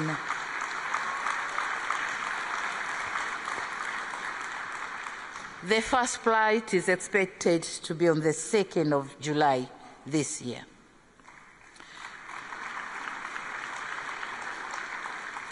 We aim to increase the Russian visitors to Tanzania to 500,000 by the year 2030 and 1 million shortly after. Fourth, as part of efforts to transform the agriculture sector and enhance food security, we have prioritized local fertilizer production to sustain our growing domestic demand. Since Russia is the world's largest exporter of fertilizer, Tanzania highly encourages establishment of the local fertilizer plants geared to serve the country and the region at large. Fifth, on the critical area of energy generation, Tanzania has huge deposits of uranium. Our main target is to use some of it in generating nuclear energy to meet the growing demands, which is expected to reach 8,000 megawatts by 2030 and subsequently 70,000 megawatts by 2050. It is in this context that Tanzania is advancing to nuclear energy as part of our long-term strategy to diversify our energy mix and support sustainable economic growth. To guide this effort, we have developed an ambitious national roadmap for nuclear power development, including the use of small modular reactors in our long-term energy strategy.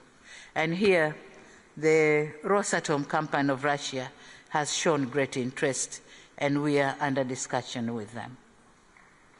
In conclusion, Excellencies, it suffices to say that the world is moving faster than that necessitates developing countries to keep the pace. We must go where the wind blows. Indeed, this is a time for partnership, clarity, and trust. Above all, it is a time for us to take charge and realize our full potential. In this situation, I dare say that Tanzania is open for business. Tanzania is ready for new ideas and innovation. Tanzania is open for collaborations with international partners. This meeting has been a useful platform for enriching engagement in such endeavors. We are confident that the outcome of this forum will contribute significantly to promoting greater partnership in trading and investment. Your Excellency, President Putin, permit me once again to reiterate my gratitude to you, Your Excellency, for the generous invitation to be part of this important engagement. I also look forward to closer and greater economic collaborations between Tanzania and the Russian Federation, as well as other international enterprises who are ready to work with us. Asante sana, spasiba bolshoi. Thank you very much.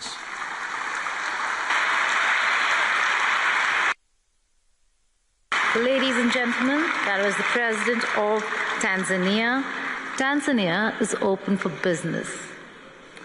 With that, I call upon our next speaker, Honorable Vice President of the People's Republic of China, Honorable Han Zhang.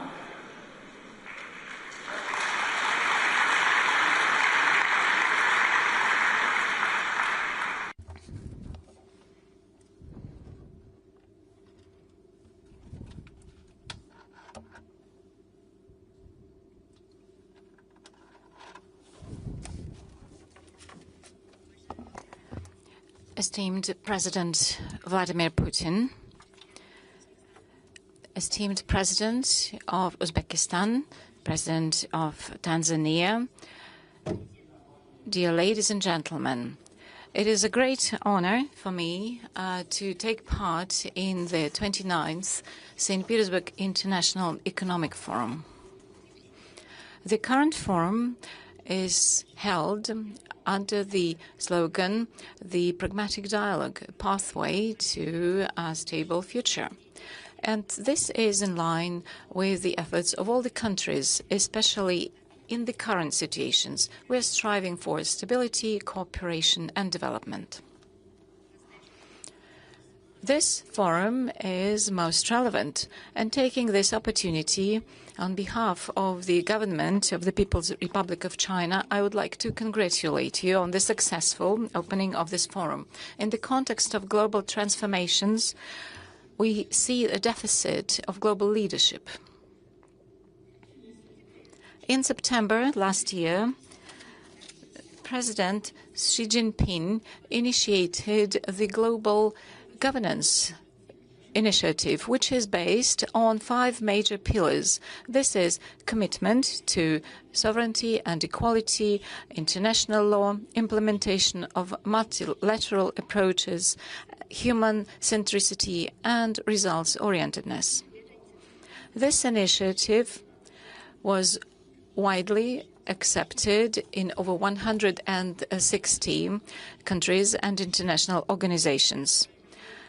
And the Global Friendship Club under the aegis of the United Nations is demonstrating that this pathway is a way forward to the development and cooperation. China was an initiator of this principle, and with our practical steps, we unite parties in order to promote reformation of the system of global governance. Ladies and gentlemen, dear friends, implementation of the initiative on global governance requires combined efforts of the international community. Being the leading world powers and the permanent members of the Security Council, the United Nations, China and Russia have an important mission in transformation of the system of global governance. And upon the results of the recent summit in Beijing, the President Xi Jinping and President Vladimir Putin, a joint declaration was published about the establishment of the multipolar world and new relations of a new type.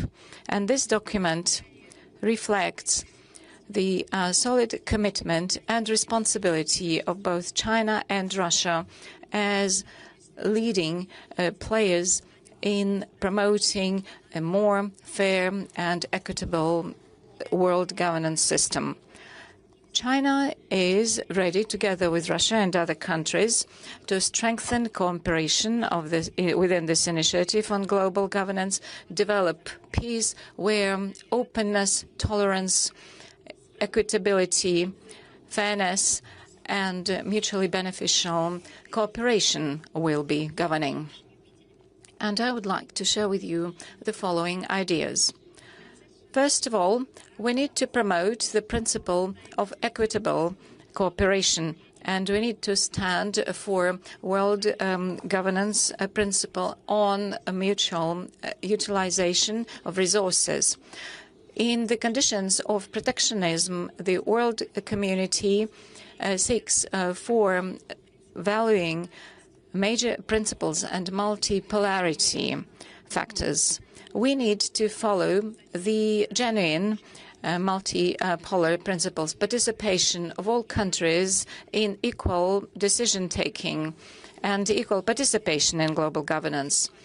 And we need to be committed to democratization of world relations, and our voice should be louder in the area of developing countries. And all this for the benefit of reflecting the interests of all countries in global governance. Secondly, we need to protect international justice and the authority of the United Nations. All parties should protect the international system based on international law, world order, and the governing norms of world relations in line with the principles and Charter of the United Nations. And we are against a hegemony in all its forms. We need to protect international justice using the international law and norms, and we should counteract double standards. We need to support the authority of the United Nations in the new context, so that this organization should play as a role of the platform for overcoming different challenges for all states. Thirdly, we need to promote the comprehensive development and ensure benefits to all peoples of the world.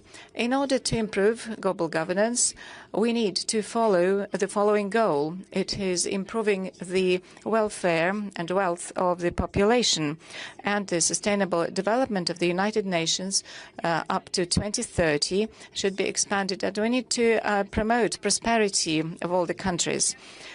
China will continue to be open in its external relations, and high-quality development of China will ensure opportunities for the world. China, as a hosting country for the Asia-Pacific Economic Cooperation Organization, is ready to contribute to promotion of the Asia-Pacific region and the whole world. The fourth principle, it is strengthening coordination of actions and providing more tangible results. China has been committed to the Belt and Way Initiative development and takes an active role in the SCO, BRICS, and other integration associations. And we promote the international cooperation in such areas as artificial intelligence, climate change. China is also a co-founder of the International Organization on Mediation, together with over 30 states. It is necessary to coordinate international actions with an emphasis on bringing together strategic objectives and political coordination of different countries, also under the international states, in order to form a very powerful force to counteract world challenges.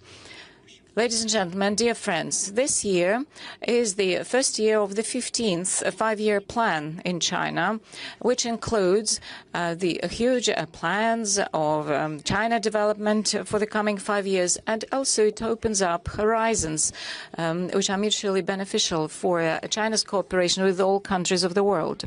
China is ready to implement the initiative on global governance and also to strengthen the more rational global governance system, and hand in hand to open up a new bright future for the whole mankind. Thank you for your attention.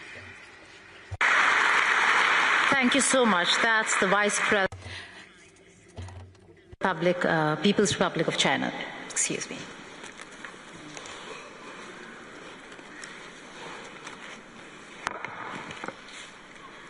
We're now going to open up the Q&A session, and we begin with what this room looks like.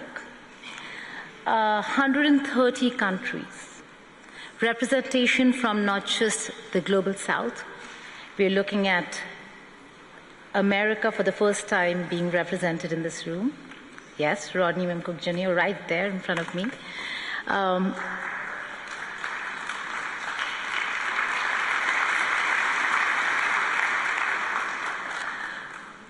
This is also a year where Saudi Arabia is the guest of honor, and so we have the Minister of Energy of Saudi Arabia sitting right there.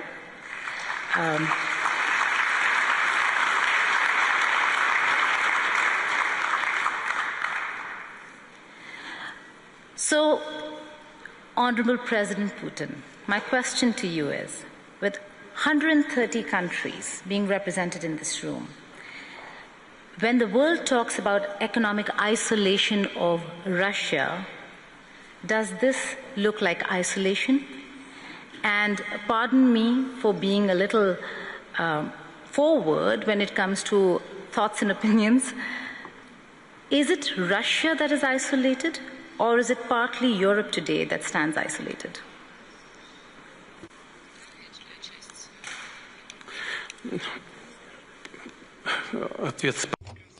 Well, you have given me a hint what I should include into my answer. Thank you for this. I assure you, it is absolutely obvious because this isolation has never taken place. The initiator of this isolation was the previous administration of the United States. Everybody is aware of this. And then European satellites followed those efforts. And currently, they're even more successful than the U.S. administration. But initially, it didn't exist. And thanks to cooperation with some partners, including in the United States, we were not isolated. All right.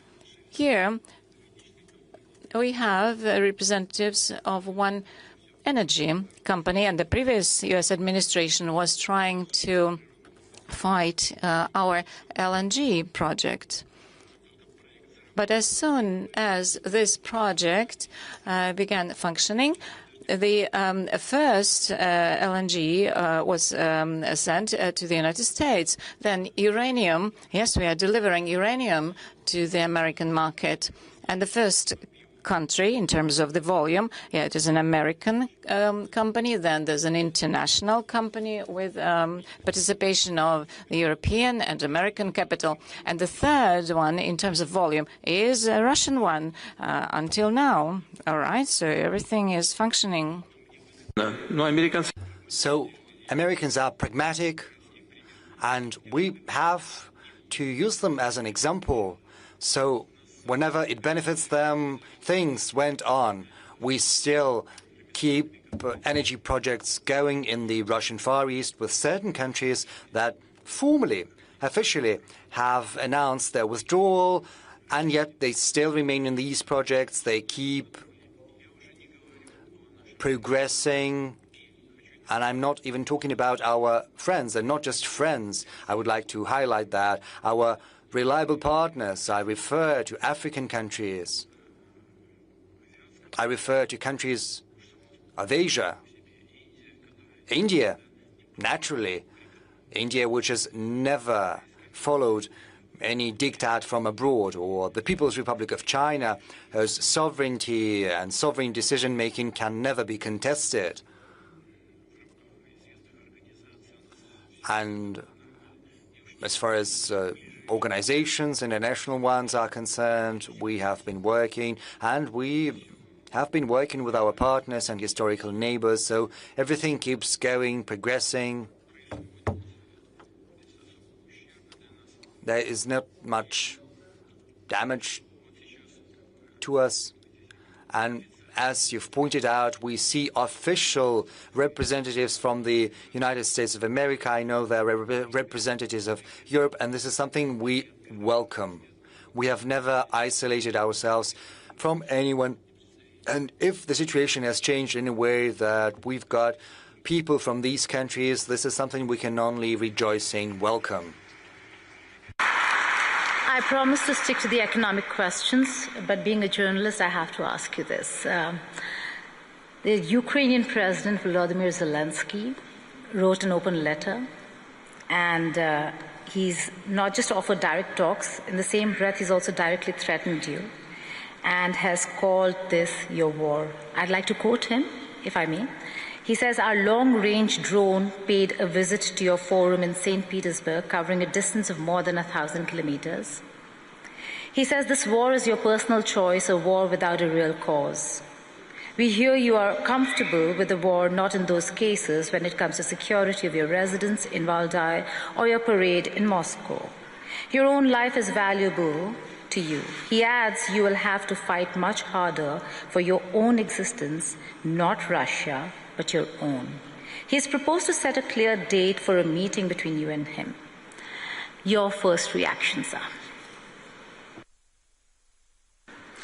Что касается резиденции, Well, as for my residence or parade, this is not my personal business. Besides, they had provided some information beforehand, and they said, we knew you wouldn't be at the residence. The question is why they did that in the first place. My press secretary, the spokesperson, Mr. Peskov, showed this letter to me yesterday. We had a working lunch with the president of Uzbekistan.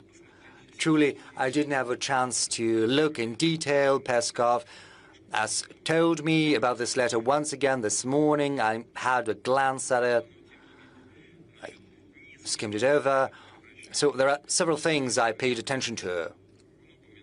First, the author of this letter mentions my age. What can I tell? Well, everyone needs to think about their age.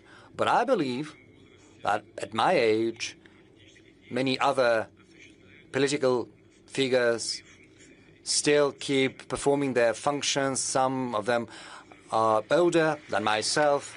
Age is not the most important thing. Well, age is important, but not the most important. The most important thing is whether you are capable of functioning properly, doing your job properly. So there are my colleagues who are older and who still are very energetic. Whether they are doing the right choices or not, well, that is not for me to say. It's a political assessment. But then he said about staying in power and an elected position. This is important, no doubt about that. But, you know, you've got to participate in an election. You've got to run and be courageous enough and always stick to the Constitution, because if you cling on to power outside the constitutional field, this is qualified as usurpation of power, and that is a criminal offense. So one should not be afraid. One should run for office, and this is something I would recommend to anyone, especially because Ukraine was saying that they were going to hold elections, and then they started they kept silent all of a sudden.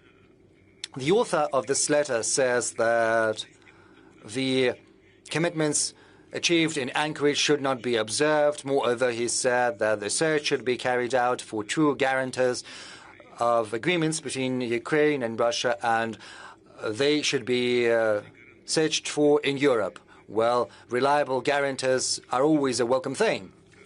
But why would they deny the American administration this honor, and President Trump in particular? I do not quite understand. They do want to get weapons from the U.S. However, they do not want to see the administration of the U.S. or President Trump as a guarantor. And this raises questions. We saw Donald, scolding the author of the letter. He pointed out about the way he dresses. Sometimes, asking for blood is probably something you can do, but not everywhere. It's not always proper. Now, as for the manners, as it were, on the whole, I would like to thank Donald for this work. It's useful, but there are other things that still need to be done. This has to be continued. And now, on to the most important thing. The Ukrainian side has deemed it possible to give a public, open dimension to our relations. They thought it proper to put it into the public field, which I do not think right. Absolutely right. I think it's absolutely improper, but still, it gives me the right to say several things that few people are aware of, or maybe no one is aware of. And this is serious. I'm not being ironic. 3 weeks ago, a representative of our business circles gave me a call. And he asked me a question. He said, Mr. President, I've known this person for quite some time. We're not close, but I trust him. He is an honest person. He said, Mr. President, I'm being invited to Kiev. I said, very well, go ahead. What am I to do with that? But I wanted to inform you because I think they're going to talk about things related to the relations between our two countries. I said, I can't send you as an envoy, as an official capacity, because only well-trained people from the Foreign Ministry, from the Defense Ministry, from special services have to be doing that, as it was the case during our talks in Istanbul. Unfortunately, I cannot give you any official capacity. He said, I just wanted to inform you. I would go there, listen, and then I can tell you what they are going to talk about. I can't, prohibit you, I said. And he went to Kiev, and he met there with the author of this letter, the aforementioned letter, at his residence. Not in Valdai. Then he got back. I met him. There were many things, but the essential is as follows. Mr. Zelensky has asked for a meeting. I said, I never refused to meet. But meeting, just for the sake of meeting, well, I've seen that. There's a reference to the Minsk agreements, I think. But we had been hammering out those Minsk agreements throughout the night. And then the former leaders of France and Germany later stated that it had been nothing but an empty shell of an agreement. All the Minsk agreements were about one thing, that is saving more time for the rearmament of Ukraine. Why would we need anything like this once again? I said, I see no point in meeting. There's only a point for Ukraine because they want to stop the offensive of the armed forces of Russia. What we need is agreements, arrangements, not for 6 months or a year, but for the long term. First, let experts work something out, and then we can meet to sign things. But first, we need to arrive at a solution. And that is the crux of the matter. And I think the audience will understand what I'm saying, especially people from Russia. I think it was on May the 21st, whereas on May the 22nd, the Ukrainian armed forces carried out an atrocious terrorist attack against the college dormitory in the Lugansk People's Republic, killing teenagers. This is an atrocious crime. There was not a single military facility there. There was not a single military vehicle stationed next. The next morning, I gave a call to this colleague who had traveled to Kiev. I asked him, what does it mean? They are asking for a meeting, and they carry out such atrocious, blatant attacks as the killing of children. What does it mean? He said, I've got no explanation. They're calling me once again. I'm going to talk to them, and then I'll get back to you. And I'm not going to talk to them anymore. I said, very well.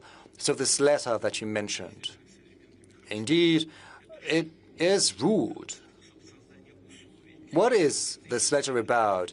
Is it a means to create an environment for a personal meeting, or maybe is this letter meant to make sure that no personal meetings can take place at all? I think it's the second. So we shouldn't be addressing the authors of this letter. The ones to be addressed are our combatants, our soldiers at the line of contact, and I'm addressing them. And I would like to tell them, comrade soldiers and seamen and sailors, admirals, generals, officers, the country's gazes are fixed upon you. The country is proud of you and places its hopes on you. Keep working, brothers.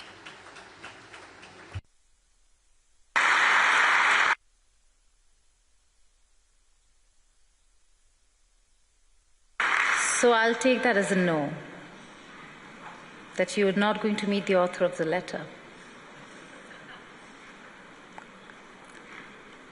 Пока не вижу смысла. So far, I see no point.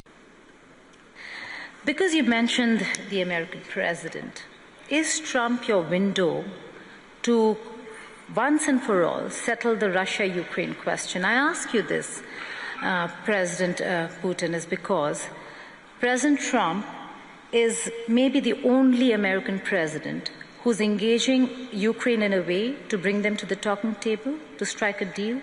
He put President Zelensky on notice. If it were Biden or Obama, this would not have been offered at all. Is he the window?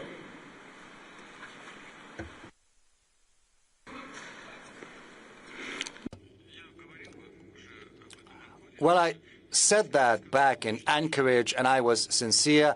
I said back then that had Trump been president, had he not been defrauded of the election, because, you know, this vote by mail was absolutely not in line with any standards of ensuring fair elections, but he was prevented from winning. Had he been president, however, it wouldn't have been happened. Probably he would have paid more attention to finding a peaceful solution. During the last days of President Biden's in office, I spoke to him on the phone. I called him and I said that to him. But the administration back then ignored our proposals that had been made in December 2021. Well, what can I say? Maybe if President Trump had been in power, in office, it would have turned out differently. But I treat him as a colleague. I treat him with respect.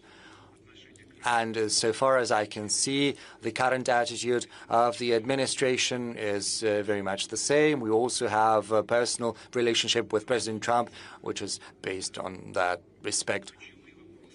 But certainly, key issues have to be resolved bilaterally by Russia and Ukraine, whereas our colleagues in the US and other regions of the world can create an environment and act as guarantors, and this is our assumption.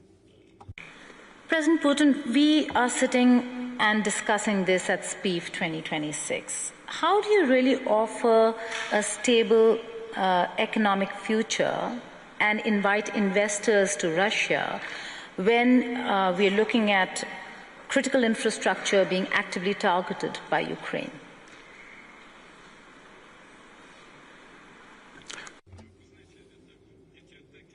You know, those attacks on critical infrastructure clearly do not bring any good. More than that, they do impose certain damage. However, when investors take their investment decisions, they always accumulate the whole accumulation of risks and their complexity.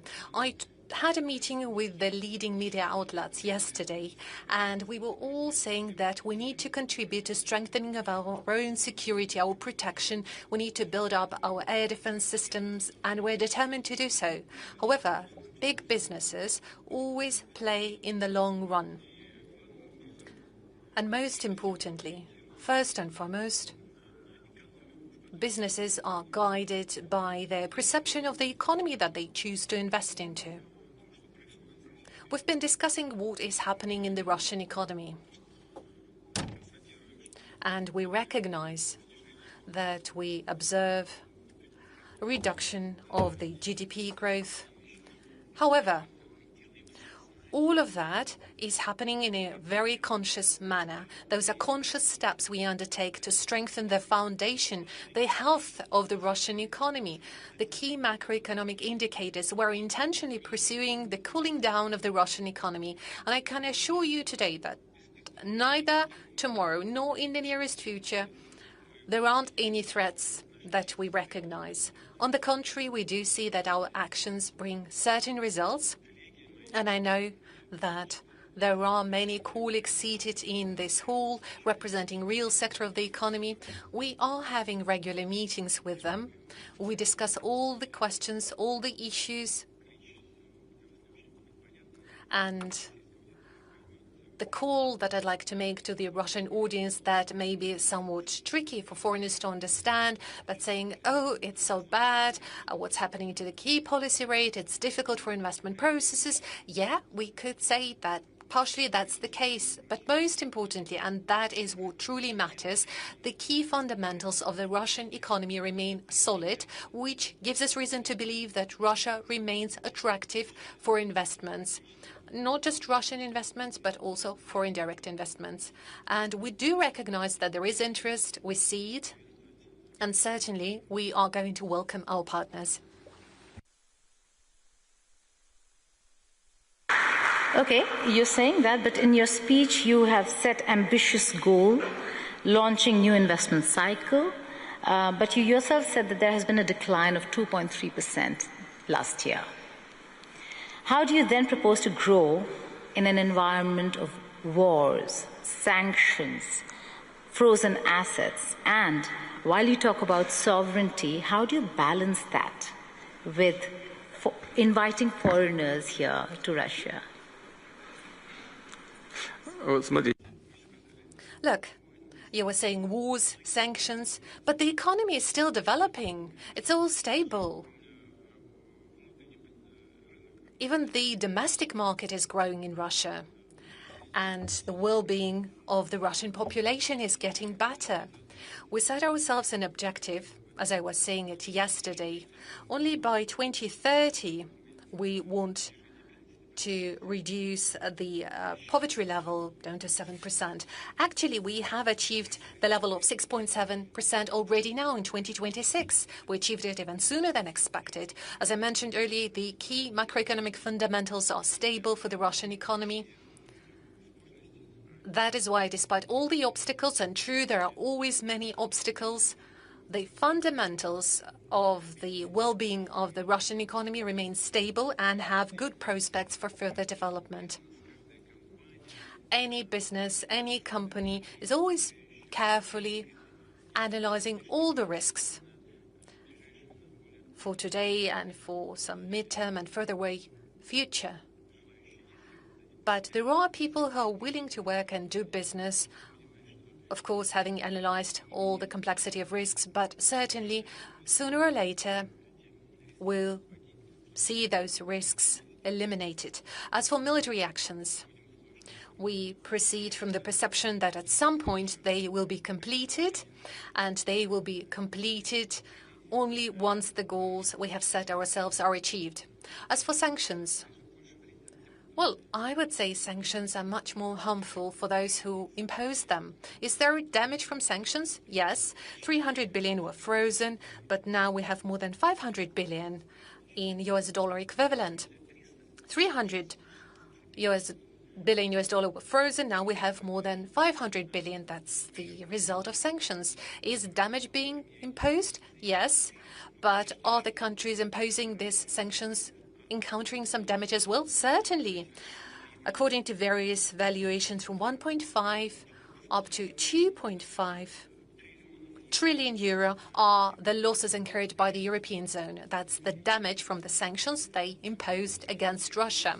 And right now, certain kind of revaluation is happening, certain revision, and as a result, many come to conclude that maybe it's better to get back to the path of partnership with Russia.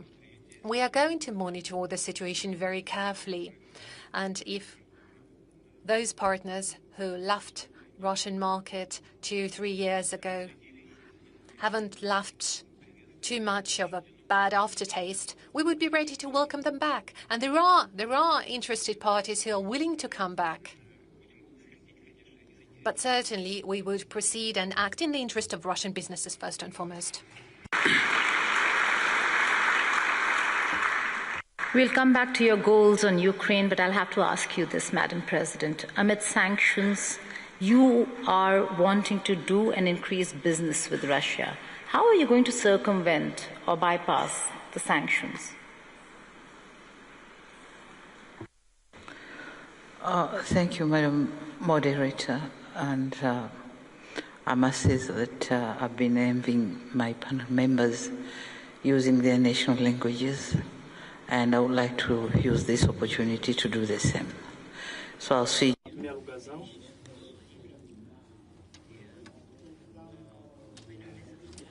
You have asked a question about sanctions and how we can circumvent through. I want to assure you that Tanzania is not under sanctions.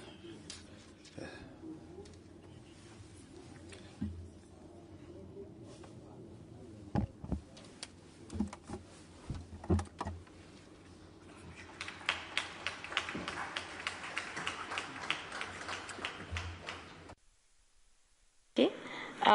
Going back to the sanctions experience, you spoke about goals. In the sanctions that we are seeing and that have been imposed on Russia, there's certainly some room for a deal to be struck with Ukraine. What is that goal that Russia wants to achieve before a deal is struck? And what are the red lines here?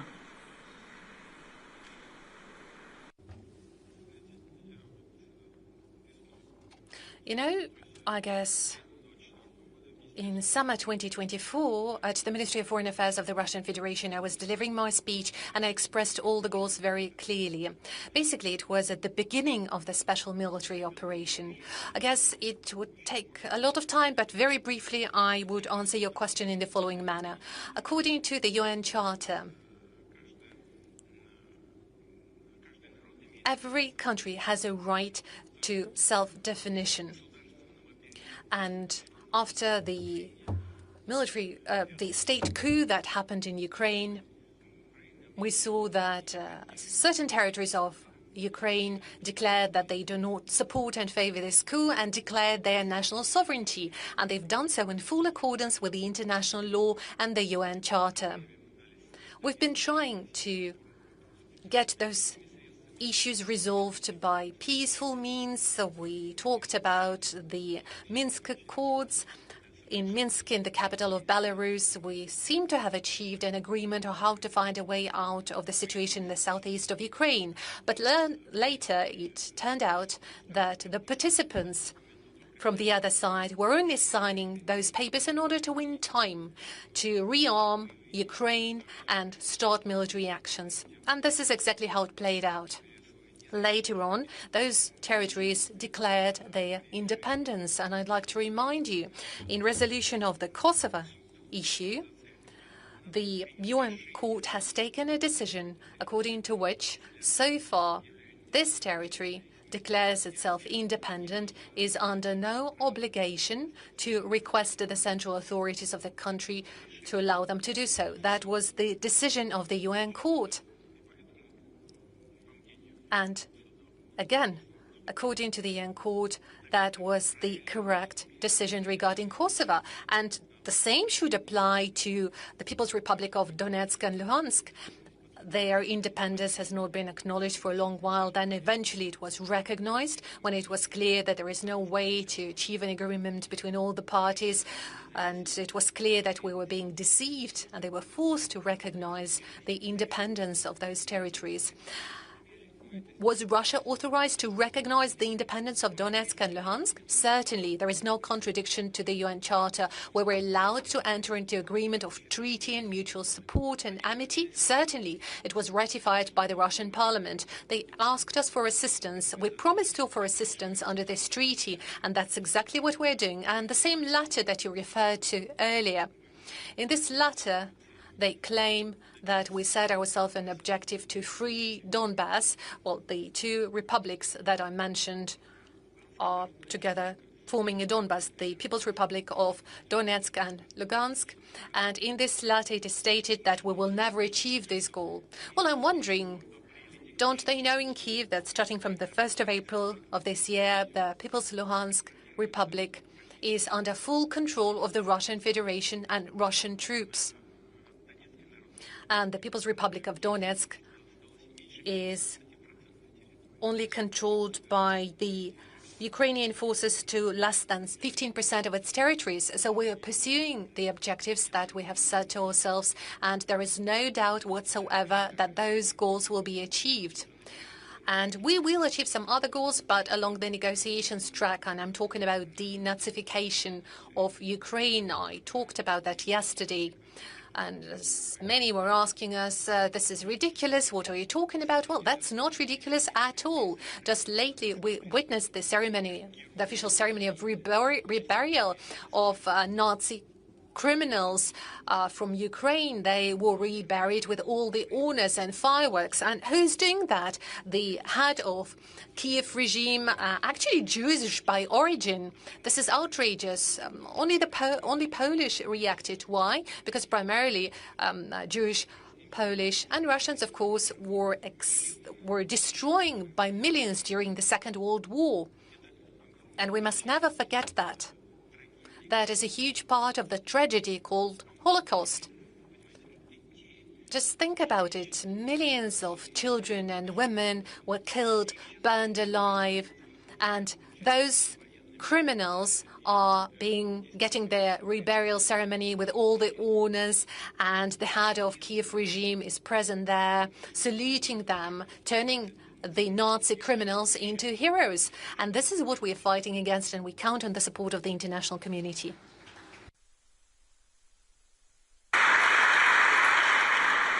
Shifting focus back to the topic at hand over here, let's talk about energy security.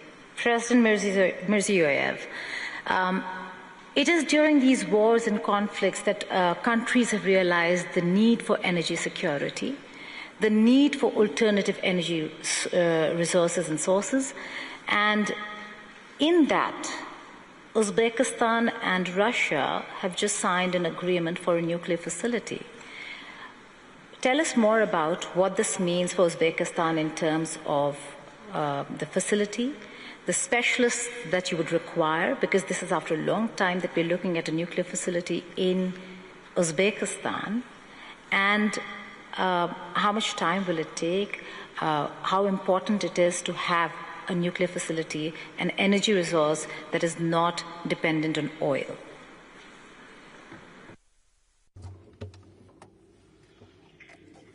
Thank you very much. In fact, this is a strategically significant project because any country needs to ensure its energy security, and we are going to double the demand for energy in 10 years in Uzbekistan. In my presentation, I was speaking why we are addressing this issue, because the production of uranium, we are in the 5th position in the world, and the uranium reserves are in the 10th position. And together with Russia, we have been working on these projects for a long time, and we discuss, we engineer, we design, and we came across to the following. So for the first time in the history of Russia and Uzbekistan, we are going to build 2 small modular reactors and 2 larger ones. Of course, before announcing all this, we were discussing it for a long time, for many years. First, I asked to open up a branch of the MIFI University because in order to implement something in practice, we need to train specialists. At the time of the Soviet Union, we had a very good of a nuclear power school, and all that was in a way forgotten or neglected, and now we had to reinstate it again. When this branch was opened up, then science was developed, and now in this branch 300 students are getting trained, and 50 of them are graduates already. And we agreed with this Moscow MIFI University. Now there are 400 students from Uzbekistan, and we give very important attention to training of specialists. So now we do have them. Secondly, this project has a long history, and it is a unique one. because it is in compliance with all international standards. And right now, we are so close to implementation of this huge, unique project. And yesterday, together with Vladimir Putin, we launched it. In Uzbekistan, it was so late at night, but after our meeting, I spoke with the people in Uzbekistan, and everybody was so happy there, because this is important for our future. And this project is not the last one in our cooperation with Russia in the sphere of nuclear energy, and we are going to build other nuclear power plants, because we have prepared the foundation for it. And as you said, specialists are extremely important for this sector. So we'll be accelerating these works. And yesterday we were discussing it with the President. Yes, we will be doing this, and we'll be supervising these works, because people have been waiting for this NPP for a long time. Our economy has been growing, and we need a reliable energy supply. And yesterday we were discussing other major projects in the sphere of energy efficiency in Uzbekistan. So I believe yesterday was a historical day for Uzbekistan, and I congratulate the Russian colleagues and all the people in Uzbekistan. They were so happy. They were inspired by this, and this will be definitely an important foundation for energy security and protection of the Republic of Uzbekistan. They say should be partnership of equals. President Putin, the trade ledger shows Russia exports raw energy heavily to China, but imports a lot of machinery, technology, and components. Is this relationship a partnership of equals, or is Russia sliding into a colonial trade imbalance?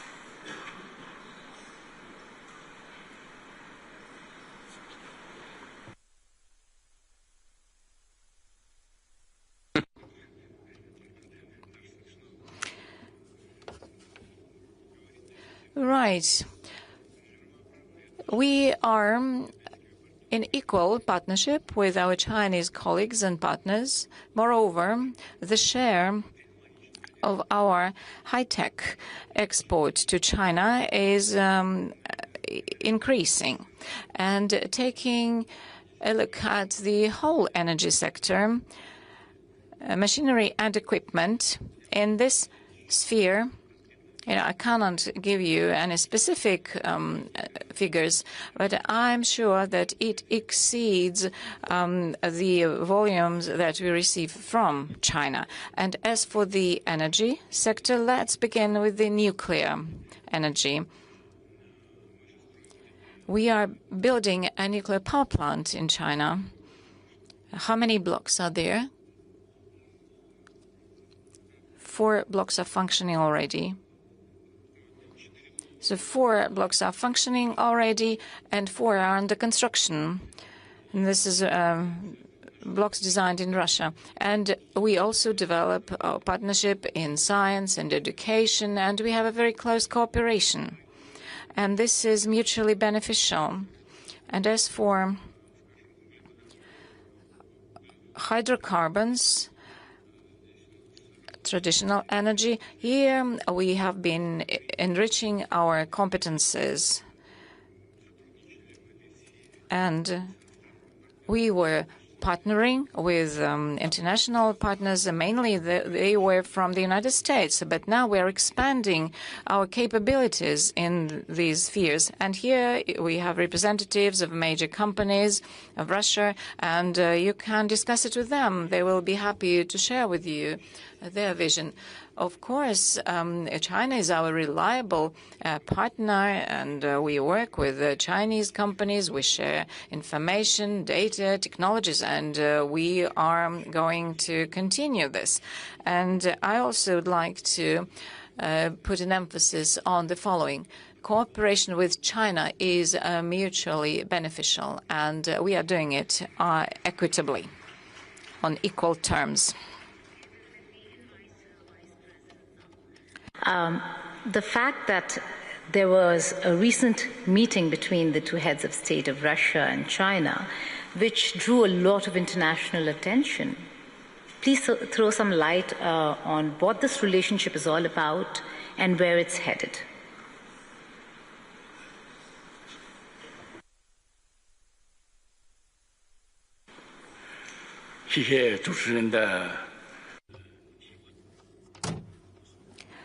Thank you very much for your question. Yes, as President Putin described it, the cooperation in the sphere of trade between Russia and China is moving forward, and this is mutually beneficial. And in the past years, it has been developing in a stable fashion, and we see this solid growth, and there's healthy dynamics. And as you know, 2 weeks ago, President Putin completed a very successful visit to China. And President Xi Jinping and President Putin had negotiations in Beijing. It was on development of bilateral relations in different spheres, and in the track of trade and economic development, lots of agreements were reached. And all these results, of course, they were of a great interest for the whole world community. And all mass media were covering this. And I would like to touch upon 3 major points. As I said in my presentation, China and Russia, they are big states. We are neighboring countries, and both countries are permanent members of the Security Council of the United Nations. And development of relations between Russia and China and deepening of these relations and mutually beneficial cooperation in all spheres have demonstrated that this is promoting the development and growth of both of these countries, and it also improves the well-being and wealth of both countries. At the same time, it also helps us to contribute important stability and resilience in the modern world. Secondly, I know that you give great attention to our practical cooperation, and it is not against any other third party, and it is not impacted by anything from the external. Ms. Moderator asked a question already, and you mentioned that, our future development under the leadership of President Xi Jinping and President Putin, this is a strategic cooperation and partnership. It has been developing for 30 years, and this year we celebrate 25 years of the neighboring relations and friendship treaty. And we have been moving forward, and we are enriching our relations with this new substantial meaning. And this does not only improve the well-being of the populations, but it also supports the stability and peace in the region and the whole world. Thank you. Вы знаете, после вашего You know, right after your question, I looked at the audience, and here there are presidents and leaders of our major energy companies. And, I'd like to draw attention to the following. Some of our companies, yes, they were relying on the achievement of different Western companies, mainly American ones. But when this oxygen was cut off, we began developing our own engineering centers, and they are doing very well in this respect. For example, Gazprom Neft's company, I keep promising to visit their center, but I saw the information materials. There's an enormous progress that has been achieved. of course, we are open to cooperation in the future. Yet, together with partners from different countries, we will be achieving great results. Or Novatech company, for example, they have technology only they possess. No one else in the world has it. And together with our American partners, we have been discussing if they use our technology, then production and liquefying of gas in Alaska, for example, will be much more effective than originally planned with the installation of pipeline systems. So it will be a totally different degree of effectiveness. So as for difficulties related to the sanctions in certain spheres, yes, we see that. But at the same time, it helped us to develop our own competences. The same can be said about our European partners. For example, gas branches, they keep working with them, and our partners who were developing rapidly, if now they are leaving the market, then of course they come across difficulties, and they are not happy about it. Under the blanket, they say bad words about their governments, but they had to reconcile. So they lost the Russian market, but we have increased our competences because now we have both the natural reserves and the technologies. So we see this is a very short-sighted policy for some of our partners. Thank you. Technology, and talking of technology, you're helping uranium when it comes to nuclear facility.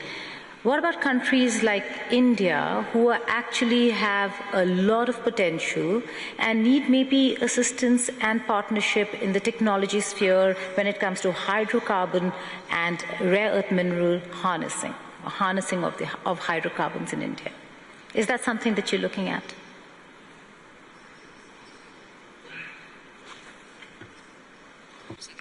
Конечно, мы сотрудничаем активно. Yes, certainly. We are cooperating actively.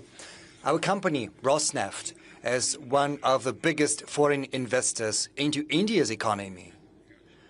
How much is that, Mr. Sechin? 220 billion? How much have you paid for the oil refinery in India? 20 billion.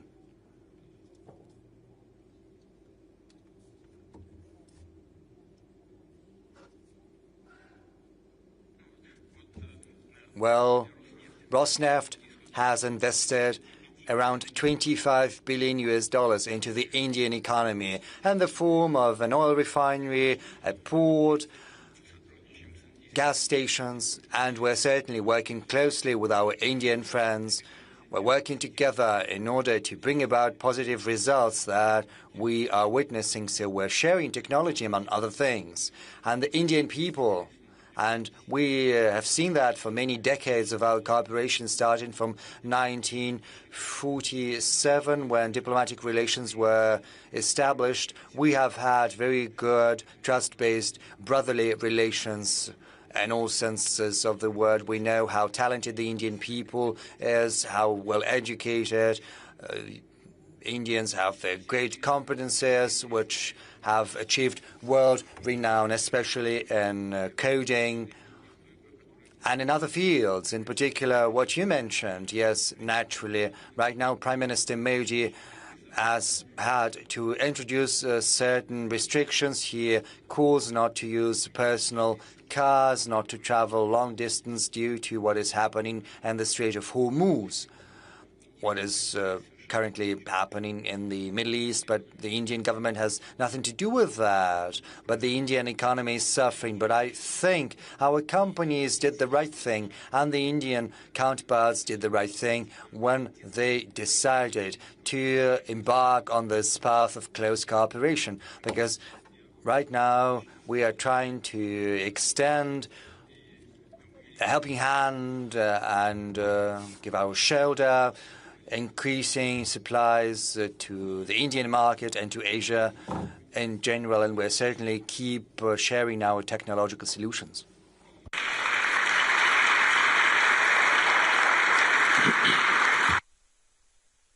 You spoke of the war, so I have to ask you this.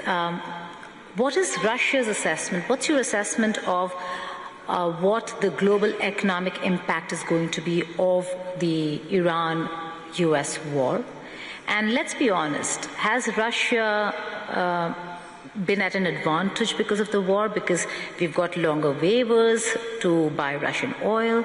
A lot of countries now can buy Russian oil legally without a problem because of the energy crunch that the world is facing. And President Trump has allowed, should I use the word allowed? Allowed the world to buy Russian oil.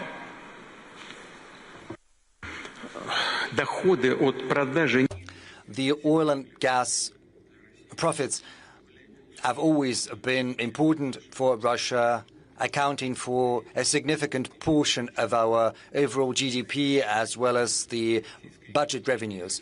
But the dependency of the Russian economy as well as the Russian budget on oil and gas revenue has decreased significantly over the recent years, not during the sanctions period, but overall during the recent period, and this has been a natural process. Right now, the share of the GDP that is not related to oil and gas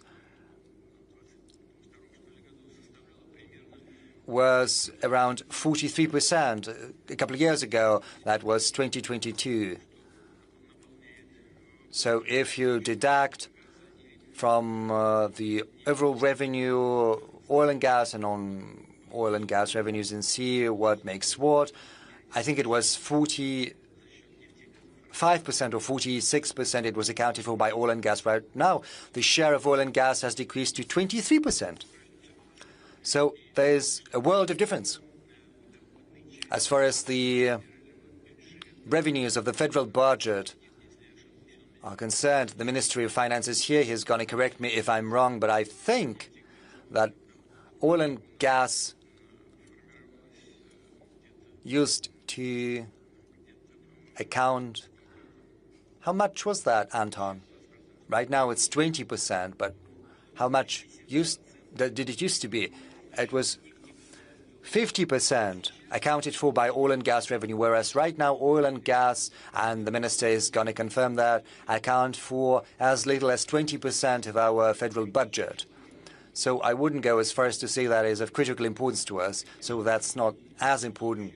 Even though it is still significant, 20% of the federal budget is still accounted for by oil and gas revenue. But just as for the rest of the countries, developing countries that have a rapidly developing economy, find other things more important. Of course, our oil and gas companies get certain preferences when long-term contracts are entered into, when the Russian oil price is going up.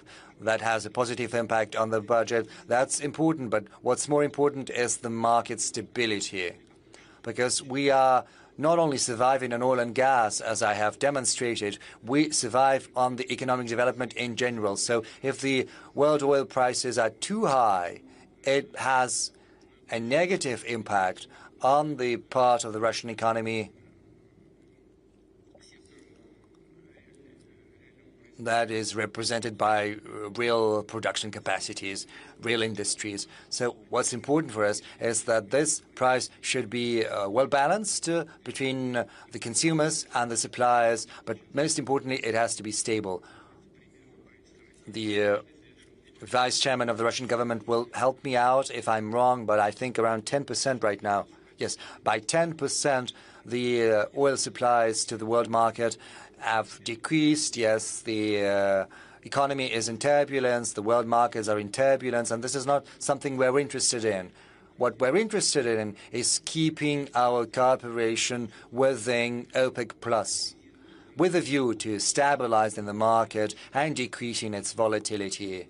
That is our priority, and this is the track we're going to pursue further.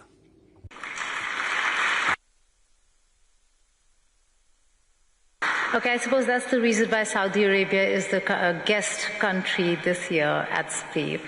Having said that, you also spoke about payments. No? No, not just because of that. Because we're friends with Saudi Arabia, and we've been friends for many years, and we are happy to have the guests from Saudi Arabia. An energy partnership that the world will actually be looking at a time when we're faced with wars and conflicts, President Sir. But you spoke about payments. You spoke about concerns regarding payments. The fact that in a jiffy, in a moment, Russia not just can be sanctioned, but its assets can be frozen. Payments under SWIFT can be blocked. And you're left with nothing. In such a scenario, one, how do you tackle it? Secondly, why should any country then consider Russia as a consistent partner?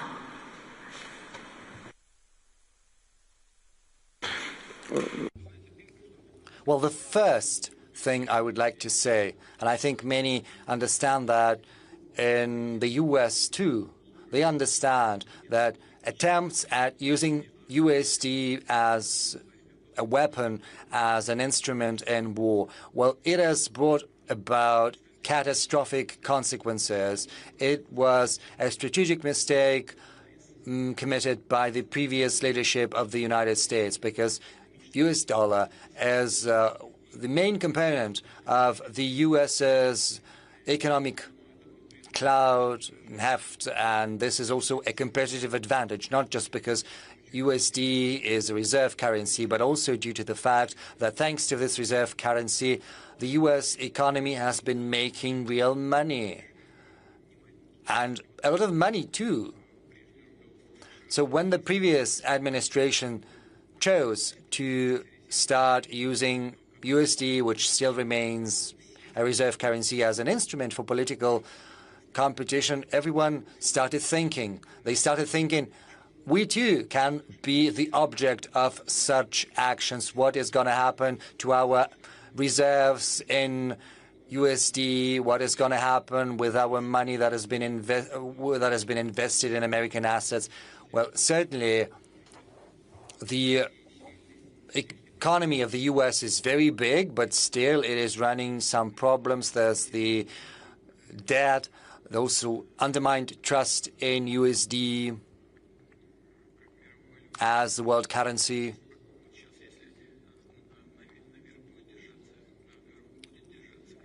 Right now, if the oil prices keep high, if the oil is expensive, it's going to affect the whole economic supply chain. And with a great deal of probability, this is going to have an effect on inflation rates in leading economies, in particular in the US economy. And inflation rate is the basic condition for the stability of USD, because it's not secured by anything. They had abandoned the gold standard in the past. What underlies the American economy is the reliability of the economy itself, the stability of the economy. And the main factor of that stability is low inflation rate. If oil prices are high, inflation is going to climb up, and this will endanger the basic premises of the American economy. These are the consequences, and we want to avoid that. We want stability in the sector, and this is something we're going to seek.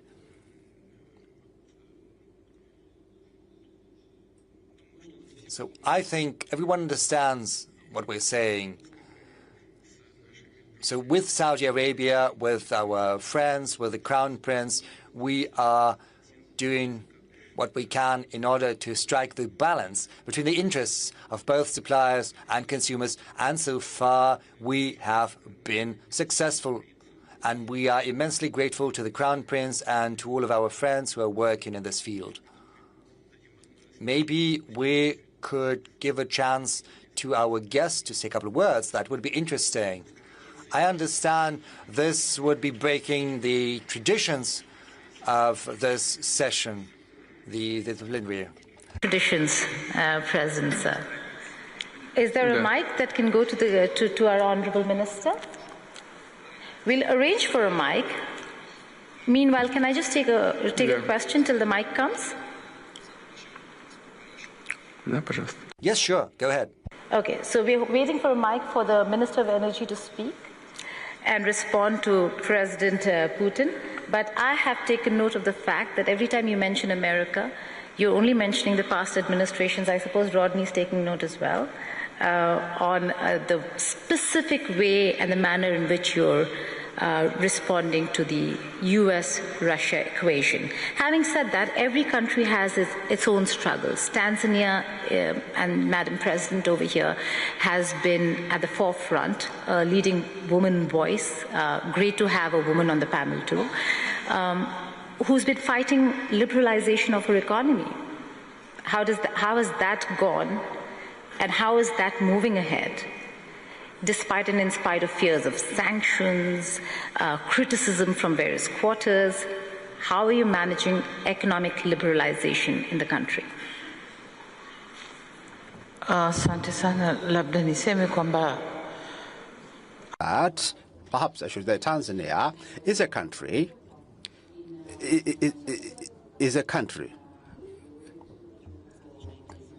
which is with a diversified economy. We don't depend on one commodity. The economy depends on agriculture, it depends on mining, it depends on tourism, it depends on many other sectors, manufacturing sector, we are also there. So all these sectors contribute together and they grow together at varying degrees, but they grow together. As such, we're determined to a level that we work with the international community, with the private sector from the international community, and the majority respond and they come to invest in Tanzania and to do business. And since 2021 to date, we have been able to attract a lot of capital, foreign direct investment from abroad, and this is what makes Tanzania to be safe in its own economy. But most importantly, Tanzania is strategically located as an epicenter or a hub of the economic corridor of the eastern part, southern Central Africa. And the port of Dar es Salaam, which saves all these other corridors and all other these countries.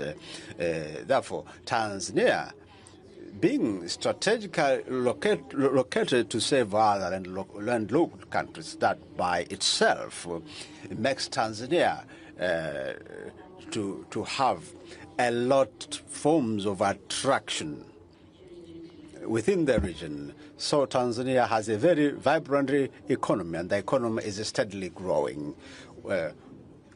We continue to grow. Since 2021, we started with 4%. And then we moved towards 4.5, 5.5, and last year we reached the 6, and we expect to head towards 6.3.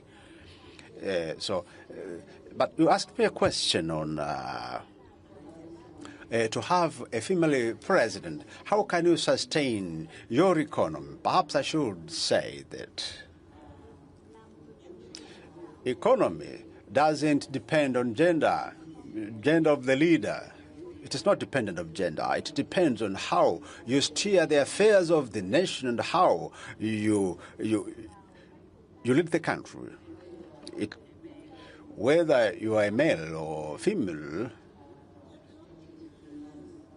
it is the strategic plans that matter. That's what matters.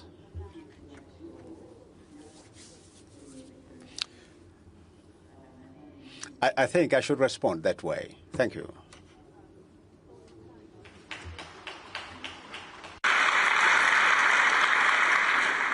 Would it be too much to ask the minister, the honourable minister, to come and respond here? Because I think we're having a bit of a problem getting the mic.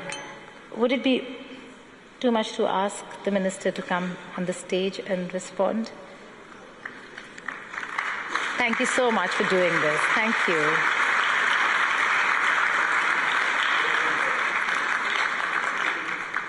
Oh, the mic has come, sir. The mic has come.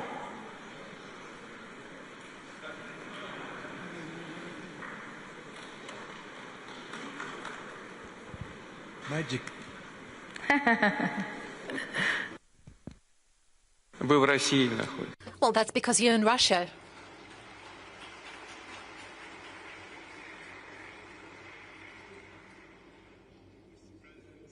Magic does happen in St. Petersburg.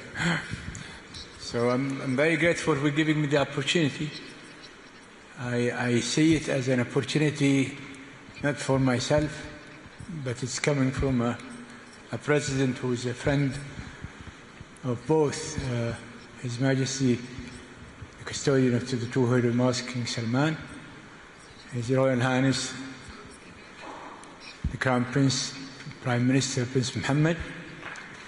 But both of them, I think, will vouch that this honor is also, and more important, for the people of Saudi Arabia and the Kingdom of Saudi Arabia. So I'm very grateful for giving me the opportunity. Yes, it's a partnership that we struck somewhere in January 2015, and it withstood all of the situations that this world had endured, from COVID to all of these storms and winds and whims of the world. And even today, we're going through so many crises in many places, in different places, with different causes, yet we're weathering all of these storms with a diligent commitment to each other as partners, that although I am a Muslim and Russia is not Catholic, but still we do go by until death do us part. Thank you.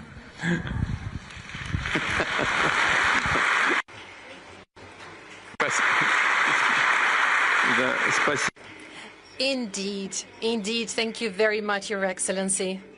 But I have to draw your attention to the fact that from 10 to 15%. Yeah, I'm just waiting for you to put on the headset. Your Excellency, I would like to draw your attention to the fact that from 10 to 15%, actually up to 15% of citizens of the Russian Federations are Muslims. And they don't have any other home country. Russia is their home. They proudly call Russia their home. Can I request our moderator? Well, you were saying it yourself. We also have representatives of the European Union and the USA in this room. Maybe they would be willing to raise their hands and take the microphone and say something. Why don't we do that? We keep talking about Europe and the West and the USA. Let them speak for themselves. And take the mic and say a few words.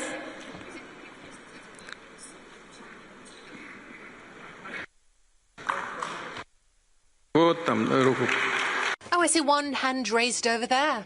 Yes, please.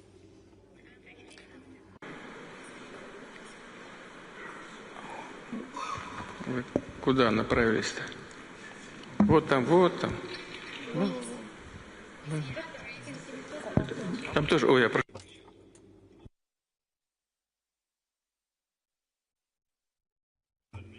It all. President Putin, it's very nice to see you, and I appreciate all of the hospitality that has been afforded me on my return to St. Petersburg. I love the city, and I think you're aware of that, and I've been coming here for 30 years. Ура! Мне тоже нравится. Hooray! I also love St. Petersburg. Hometown, and so do I. And I've said to a number of audiences since I've been here, there is a great kinship between Atlanta and St. Petersburg. I have come from a city that sadly was destroyed in war, burned to the ground. And St. Petersburg had resolve and fight to prevail over the Führer coming through the Admiralty Arch and proclaiming to the city that he had conquered her, and then reduce it to rubble the next day. St. Petersburg fought that off. And yesterday I was privileged to have an orchestra play for us at my request Shostakovich's Symphony No. 7. Not only did you fight it off with resolve and grit, but you also did it with culture and music. And if only Atlanta had had Shostakovich, maybe quite possibly my beautiful city would still be as intact as this beautiful place is.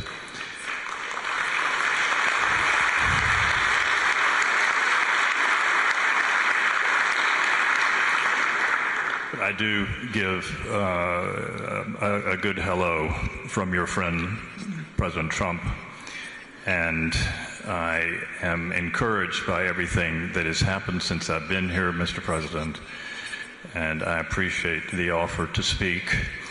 And we have a lot of ideas to talk about between our two capital cities in the next week.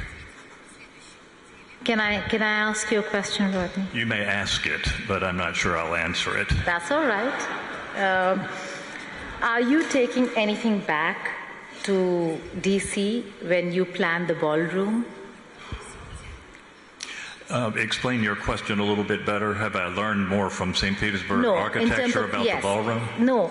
Will you be inspired while creating the ballroom in Washington, D.C. at the White House?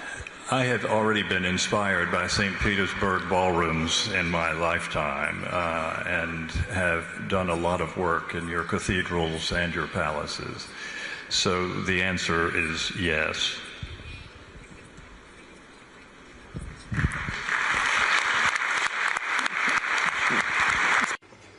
Thank you. Thank you very much for conveying greetings from Washington, D.C., and please convey my most welcoming remarks and the goal I scored back to him in a very friendly way, back to President Trump.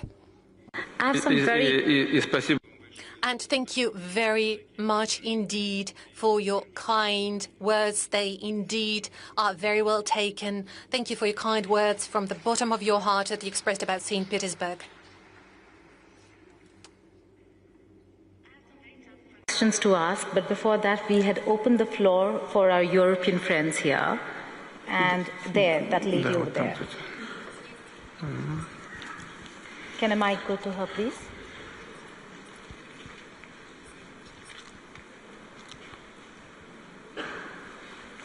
Is there a mic? It's down there.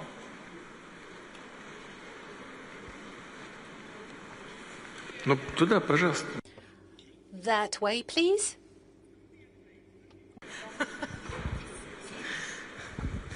Hello, Mr. President. Hello, everybody. Hello, Mr. Slutsky. My name is Diana Jovanovic-Șoșoacă, and I'm a member of European Parliament, and I'm from Romania. And I think I'm the only Romanian here.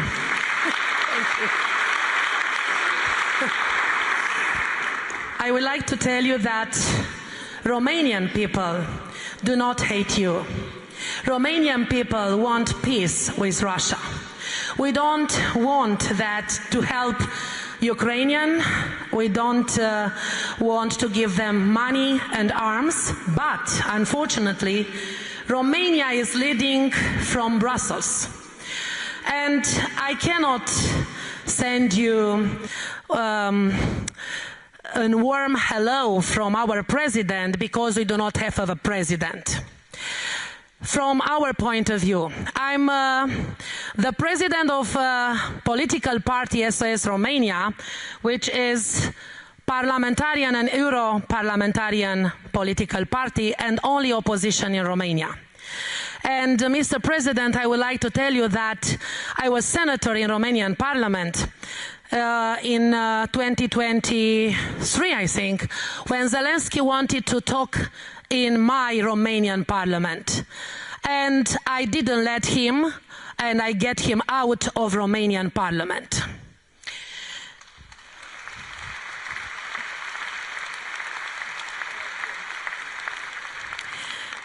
Well, and I would like to send you from the bottom of the hearts of Romanian people and European people who thinks a lot and who have brains, that we want to cooperate with Russia. We are not enemies. You are the biggest country in the world. You are one of the biggest economy. We admire you for your force, and we admire entire Russian people. And we want to congratulate you for everything you have done and you are doing for this forum. Congratulations, and this is a lesson for European Union. I hope in a short time we won't have Ursula von der Leyen as the President of European Commission. Thank you so much.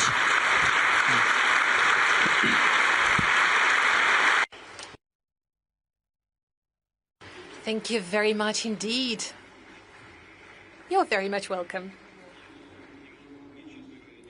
Frankly speaking, I cannot, and frankly speaking, I don't want to comment on the domestic affairs of Romania, but we have our friend from Saudi Arabia, His Excellency, mentioning that Russia is largely an Orthodox country still. Well, Romania is also Orthodox. So my request is, please convey the warmest greetings and best wishes to all Orthodox people in Romania.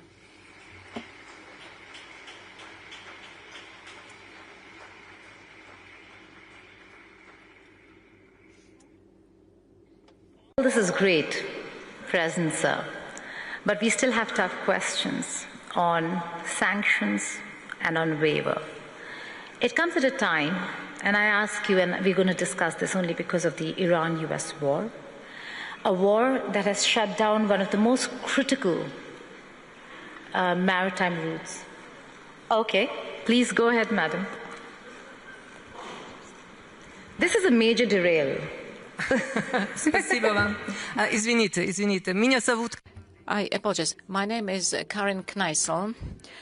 I came from the south. 2.5 years ago, no, I was wrong in using the word south. No, I came from the west. I'm originally from Lebanon. I'm so happy for the opportunity to live and work in Russia. Thank you for this opportunity. Unfortunately, in the West, they are so convinced that I used to work for Russia 40 years ago.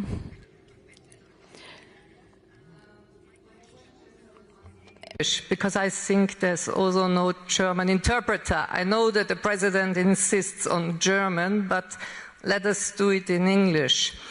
Mr. President, my question is, on the modern warfare of drones, which have created such a horrible distance between, let me say, the perpetrator. I don't want to say the soldier because it's not always a soldier. And the target. There is now a sort of technical, artificial distance, which is creating a new form of cruelty. And we don't anymore have any sort of code of honor between the parties. It was different still in World War I. How do you see this modern warfare in which the Russian army and the Ukrainian army have gained special experience?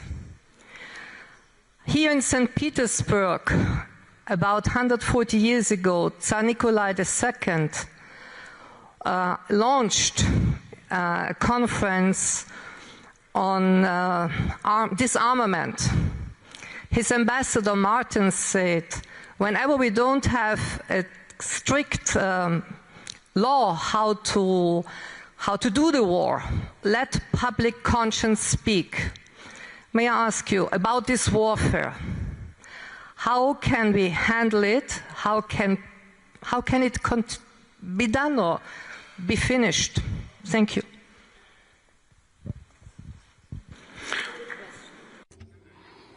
Yes.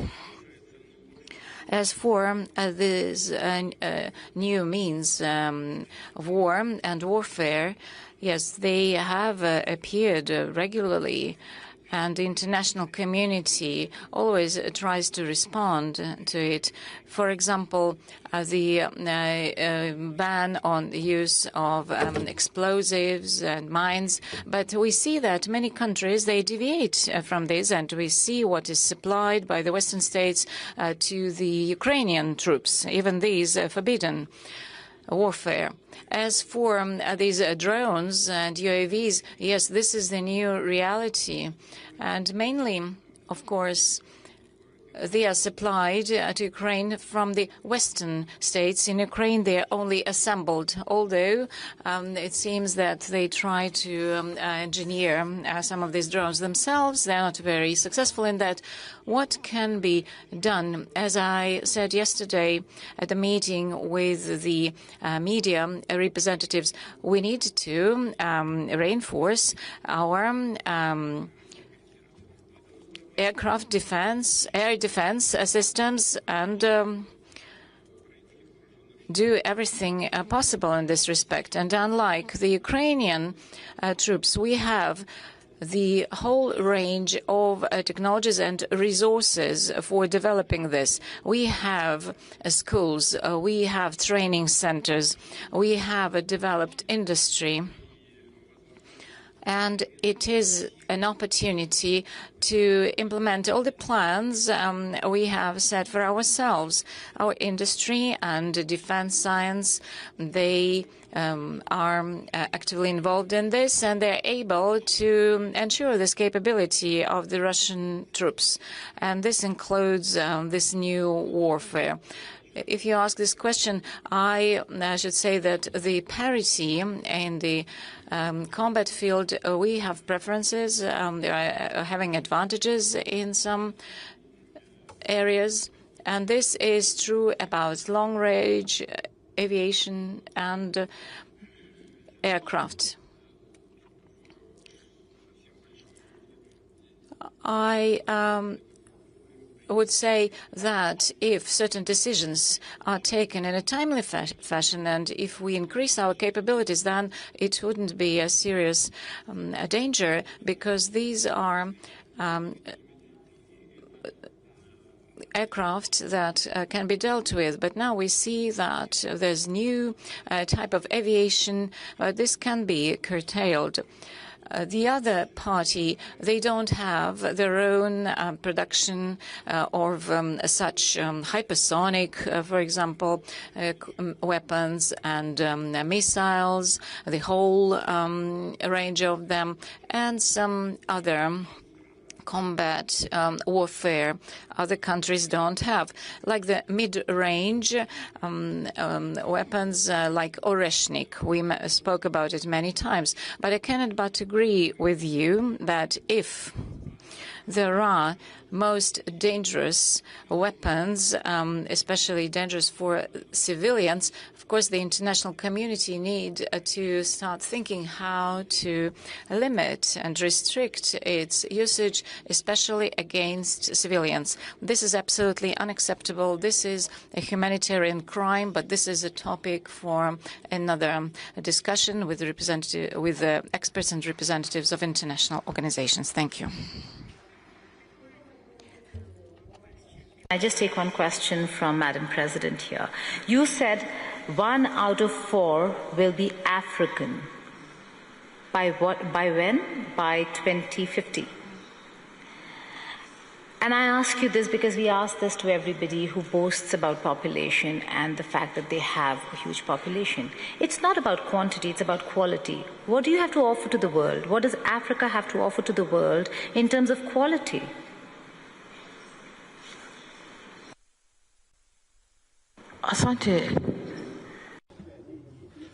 Thank you. We have as the African continent, we recognize the fact that during this period, in this era, we're supposed to develop, to promote our human capital, to develop human capital. That's critical for Africa.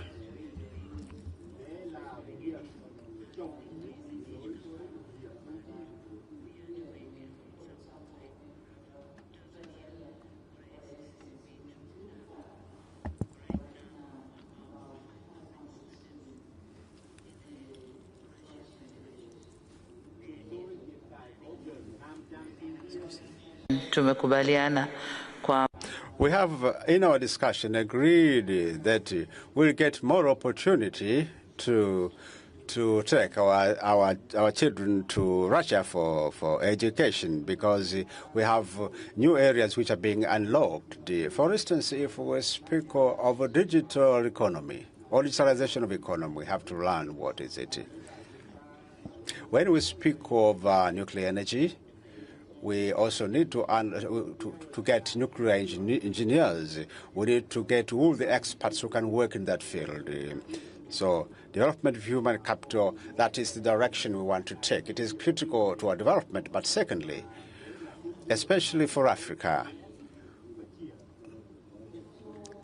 it is to give the opportunity to women, because currently in Africa, the doors which were closed, they are now unlocked, they're open, especially for us who have worked through the doors. We have the responsibility to develop others, to make sure that an African girl has the hope for the future and understand that she is the part of the nation building. As we were told in as it is explicit in the Sustainable Development Goals, that we don't have to leave anyone behind.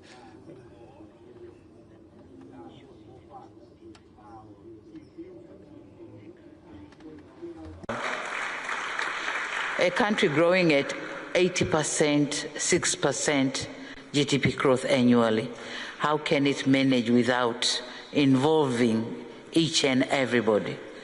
So society inclusion is very, very important. And you said it right. CO2 society inclusion, but quality. Not only society inclusion, but everyone has to be involved.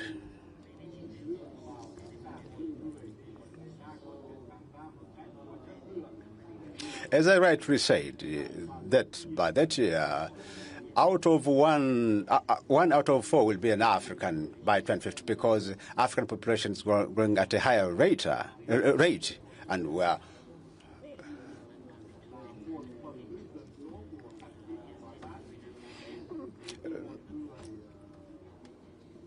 Tanzanians, Ghanaians, so many students from African countries, they are there studying. So this is one country, Russia, but our students have spread all over the world. So we are trying to build our human capital, and both boys and girls.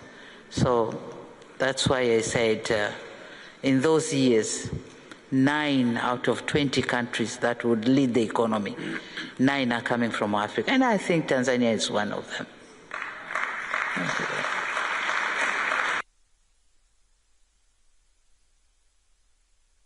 Now I'll go back to the war question, the Iran-US war.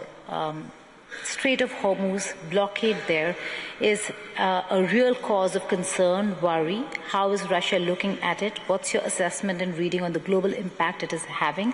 Apart from the fact that, yes, Russia maybe has had a bit of an advantage, what's the assessment of the blockade and the attack on Iran?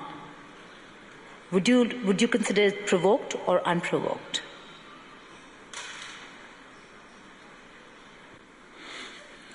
Yeah. I don't see any provocations on the part of Iran.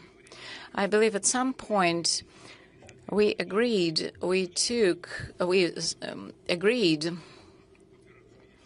on the Iranian nuclear program, and everything was under control in the IAEA. But then the scenario changed completely, and this led to the tragedy we're observing now.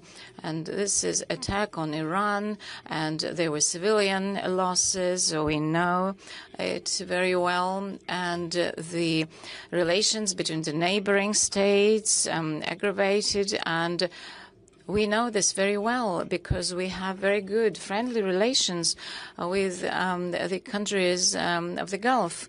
And I kept saying this yesterday.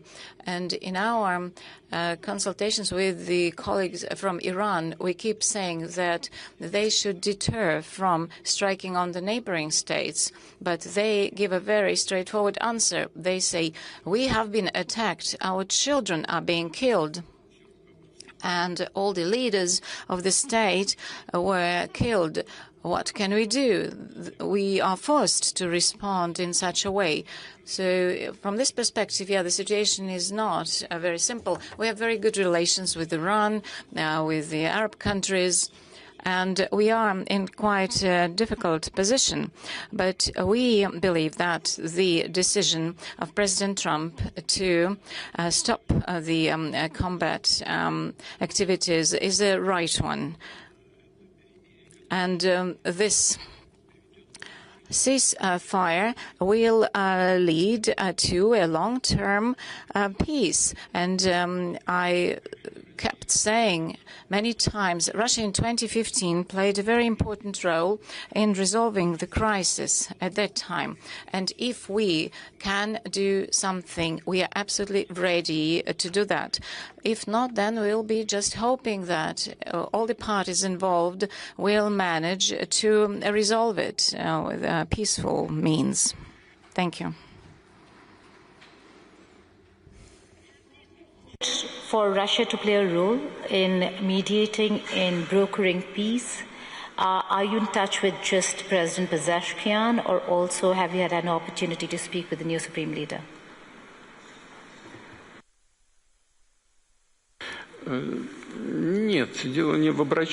Well, this is not about them approaching us.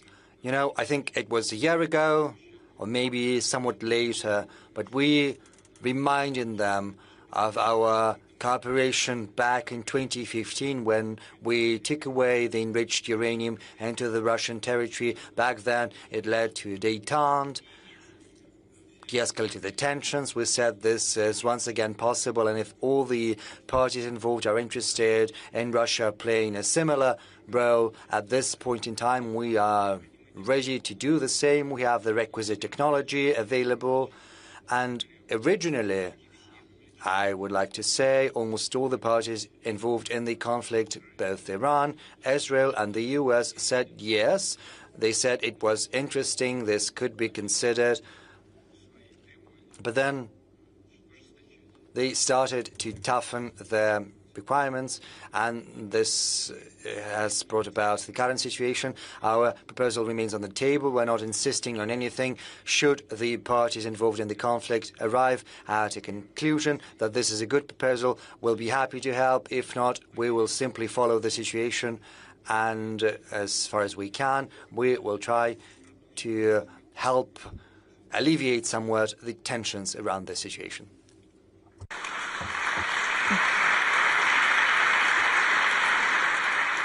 Does the offer for the uranium enrichment to be taken to Russia still stand? Are you engaged with Washington, D.C. on this? Because I suppose D.C. is very clear that they want to have the uranium, and Iran is insistent that it stays in Iran.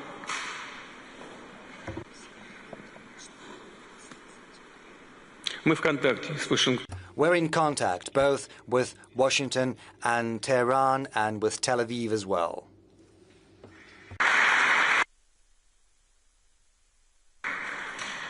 Because you mentioned Tel Aviv, do you think Prime Minister Netanyahu's plans, as they stand, are one of the main reasons why America is in a position where it needs to, one, look at how to get out of this, how to exit this? And do you think President Trump was misled?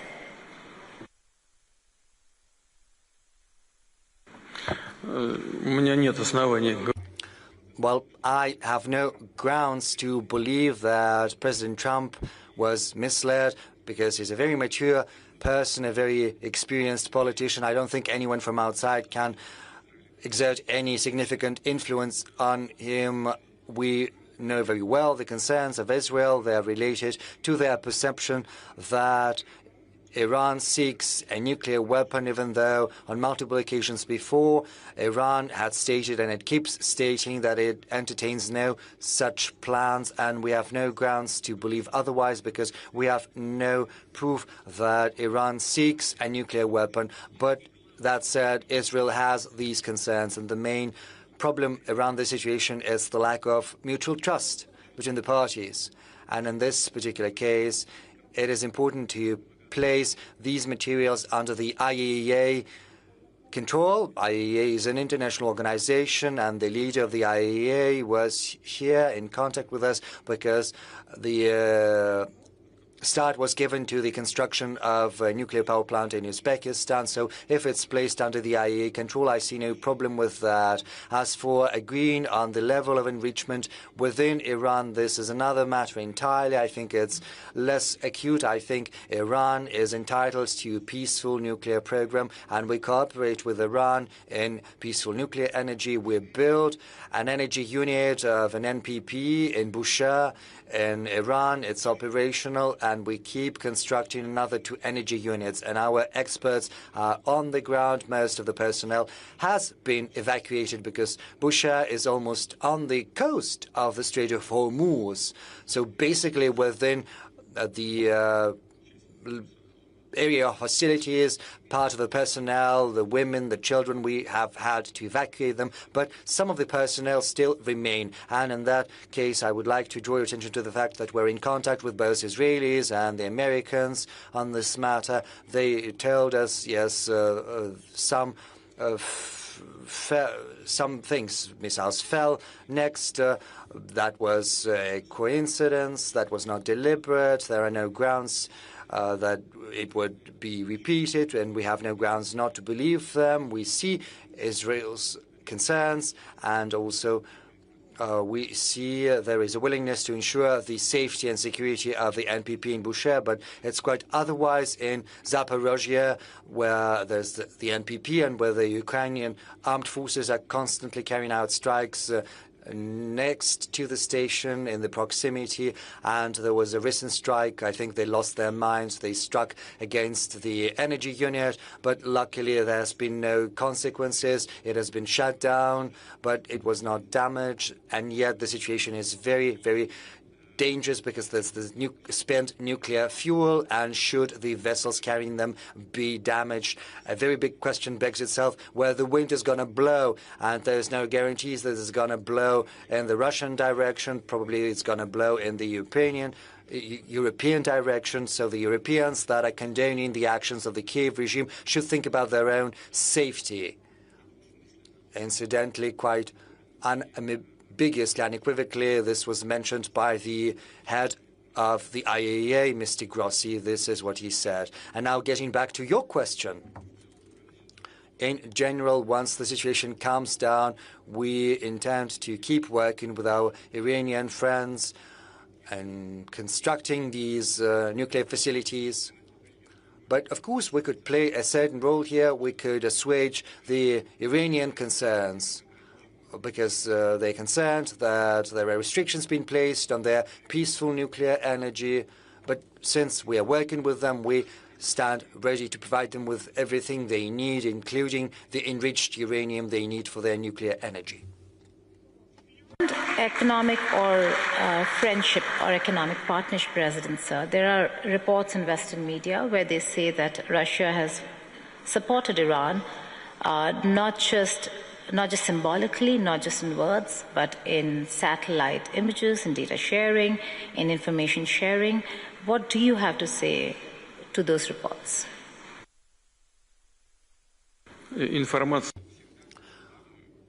Well, information is always on the table. Some modern control means are dual use. I don't know for sure, but I think Iranians could have been getting information not just from our satellites, but also from commercial satellites. Commercial satellites sell this information on a commercial basis. It's very simple. As far as our weapons are concerned, Iran has never requested us for anything, and we have not provided them with any weapons.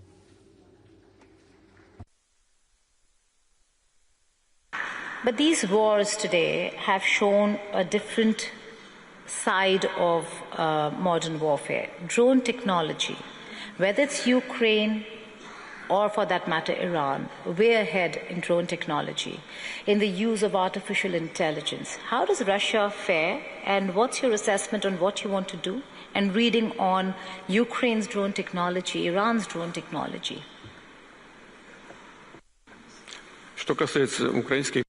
Well, as far as Ukrainian armed UAVs are concerned, they have to be shot down, and we have to be more efficient about that. As for the artificial intelligence, indeed, the US and Europe are actively developing these technologies, and we're doing the same.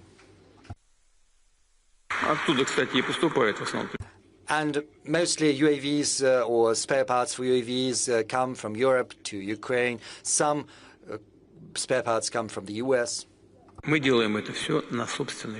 Whereas our UAVs are completely domestically produced. Is AI an enabler or a disruptor?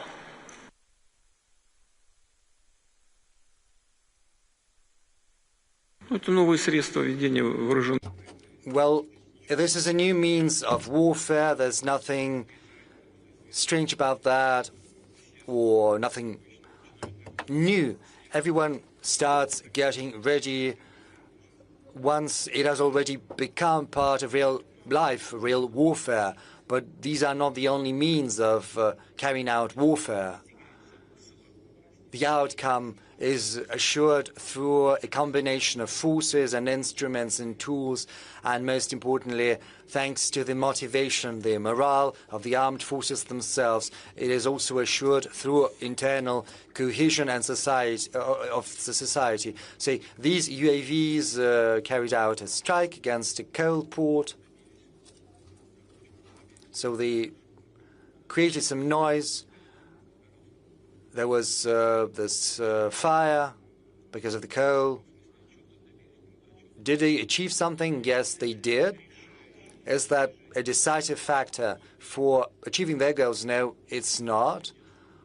Because you need internal cohesion and union in society. You have to have your own industrial base for defense industry. You have to have your own scientific base and your own resource base. Russia has all of that. And we do that, and we will do that. So the sooner those who are fighting us understand that, the better it's going to be for them. We're coming to the fag end, but I still have a few questions. Yes, I'm sorry. You spoke about Iran, and we have to do them credit. Iran manages to assure internal stability within its society. This is an incontestable fact. Once the hostilities started, some in the West thought that the country would crumble from the inside, but it didn't happen. This analysis proved to be erroneous. Quite the contrary. As we can see, the Iranian society is getting increasingly consolidated. You must have seen it. You must have heard it a month ago or so. Once the conflict was launched, the first strikes were carried out. The Iranian regime, the leadership made an appeal, sacrifice your life for Iran. 5 million people volunteered, and now more than 10 million, and all of them volunteered to sacrifice their own life for the sake of their country. And this is a fact. And this is something you have to keep in mind all the time. And, well, that is what applies to the conflict in Iran. Also, sir, dissent also has to be recognized by countries and leaders. There's dissent in Tanzania, there's dissent in Russia, there's dissent in Uzbekistan, in China, including India. How do you see dissent, and how do you engage the youth?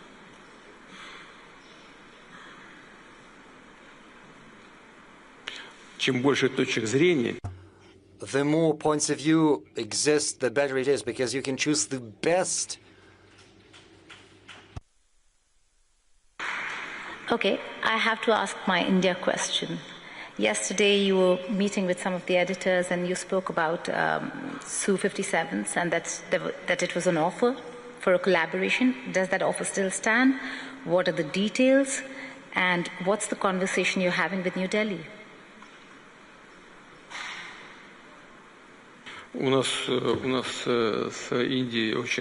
India and we have very good long-standing relations in terms of military and technical cooperation and interaction.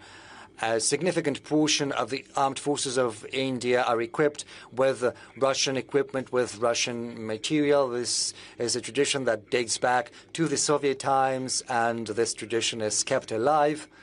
Our relations with the Indian friends are specific in that, thanks to our mutual trust, we concentrate not just on trade, not just on buying and selling. We're also concentrating on joint research and development.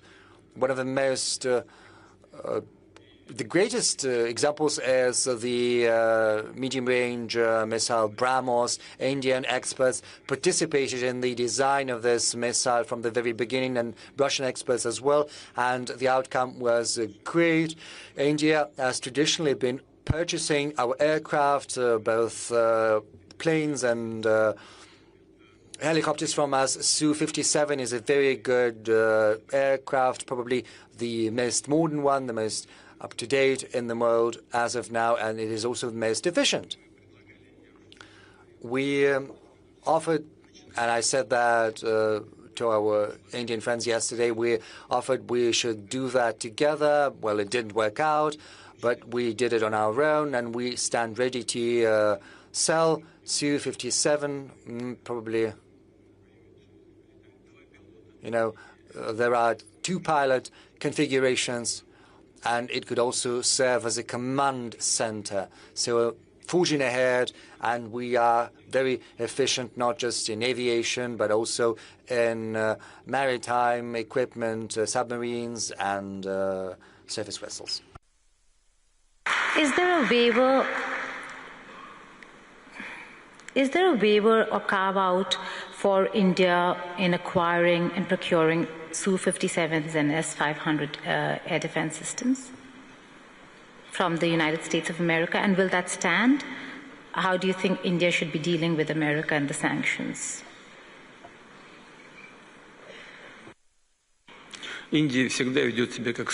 Well, I would say India always acts as a sovereign country, and under the leadership of Prime Minister Modi, any potential threats of sanctions would boomerang immediately. And I know that for sure we've been in close talks with Prime Minister Modi for a long while, and he knows that for sure. We all remember a time when Prime Minister Modi was banned from going to the territory of the United States of America. And I know that Prime Minister Modi would never forget about it. Now he's a Prime Minister, all the sanctions have been eliminated, and the relationship between the USA and India are developing successfully, as I understand. And India is a sovereign country, and it is free to choose those products that they consider to be most up-to-date and most applicable for them, and obviously offering the best price-quality ratio.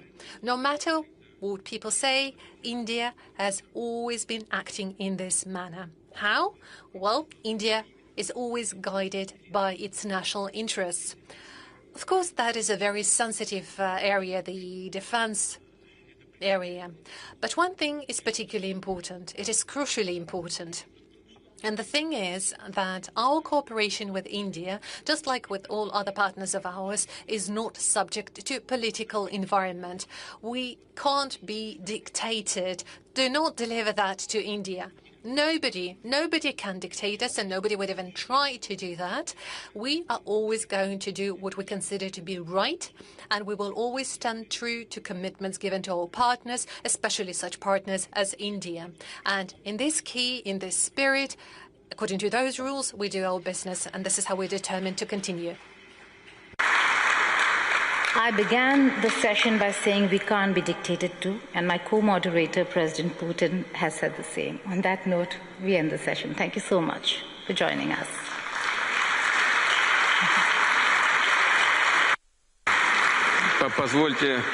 If I may, on behalf of all the people present in this hall, here in the panel, we would like to thank our charming moderator for this joint work and joint conversation. Thank you very much for your moderation support.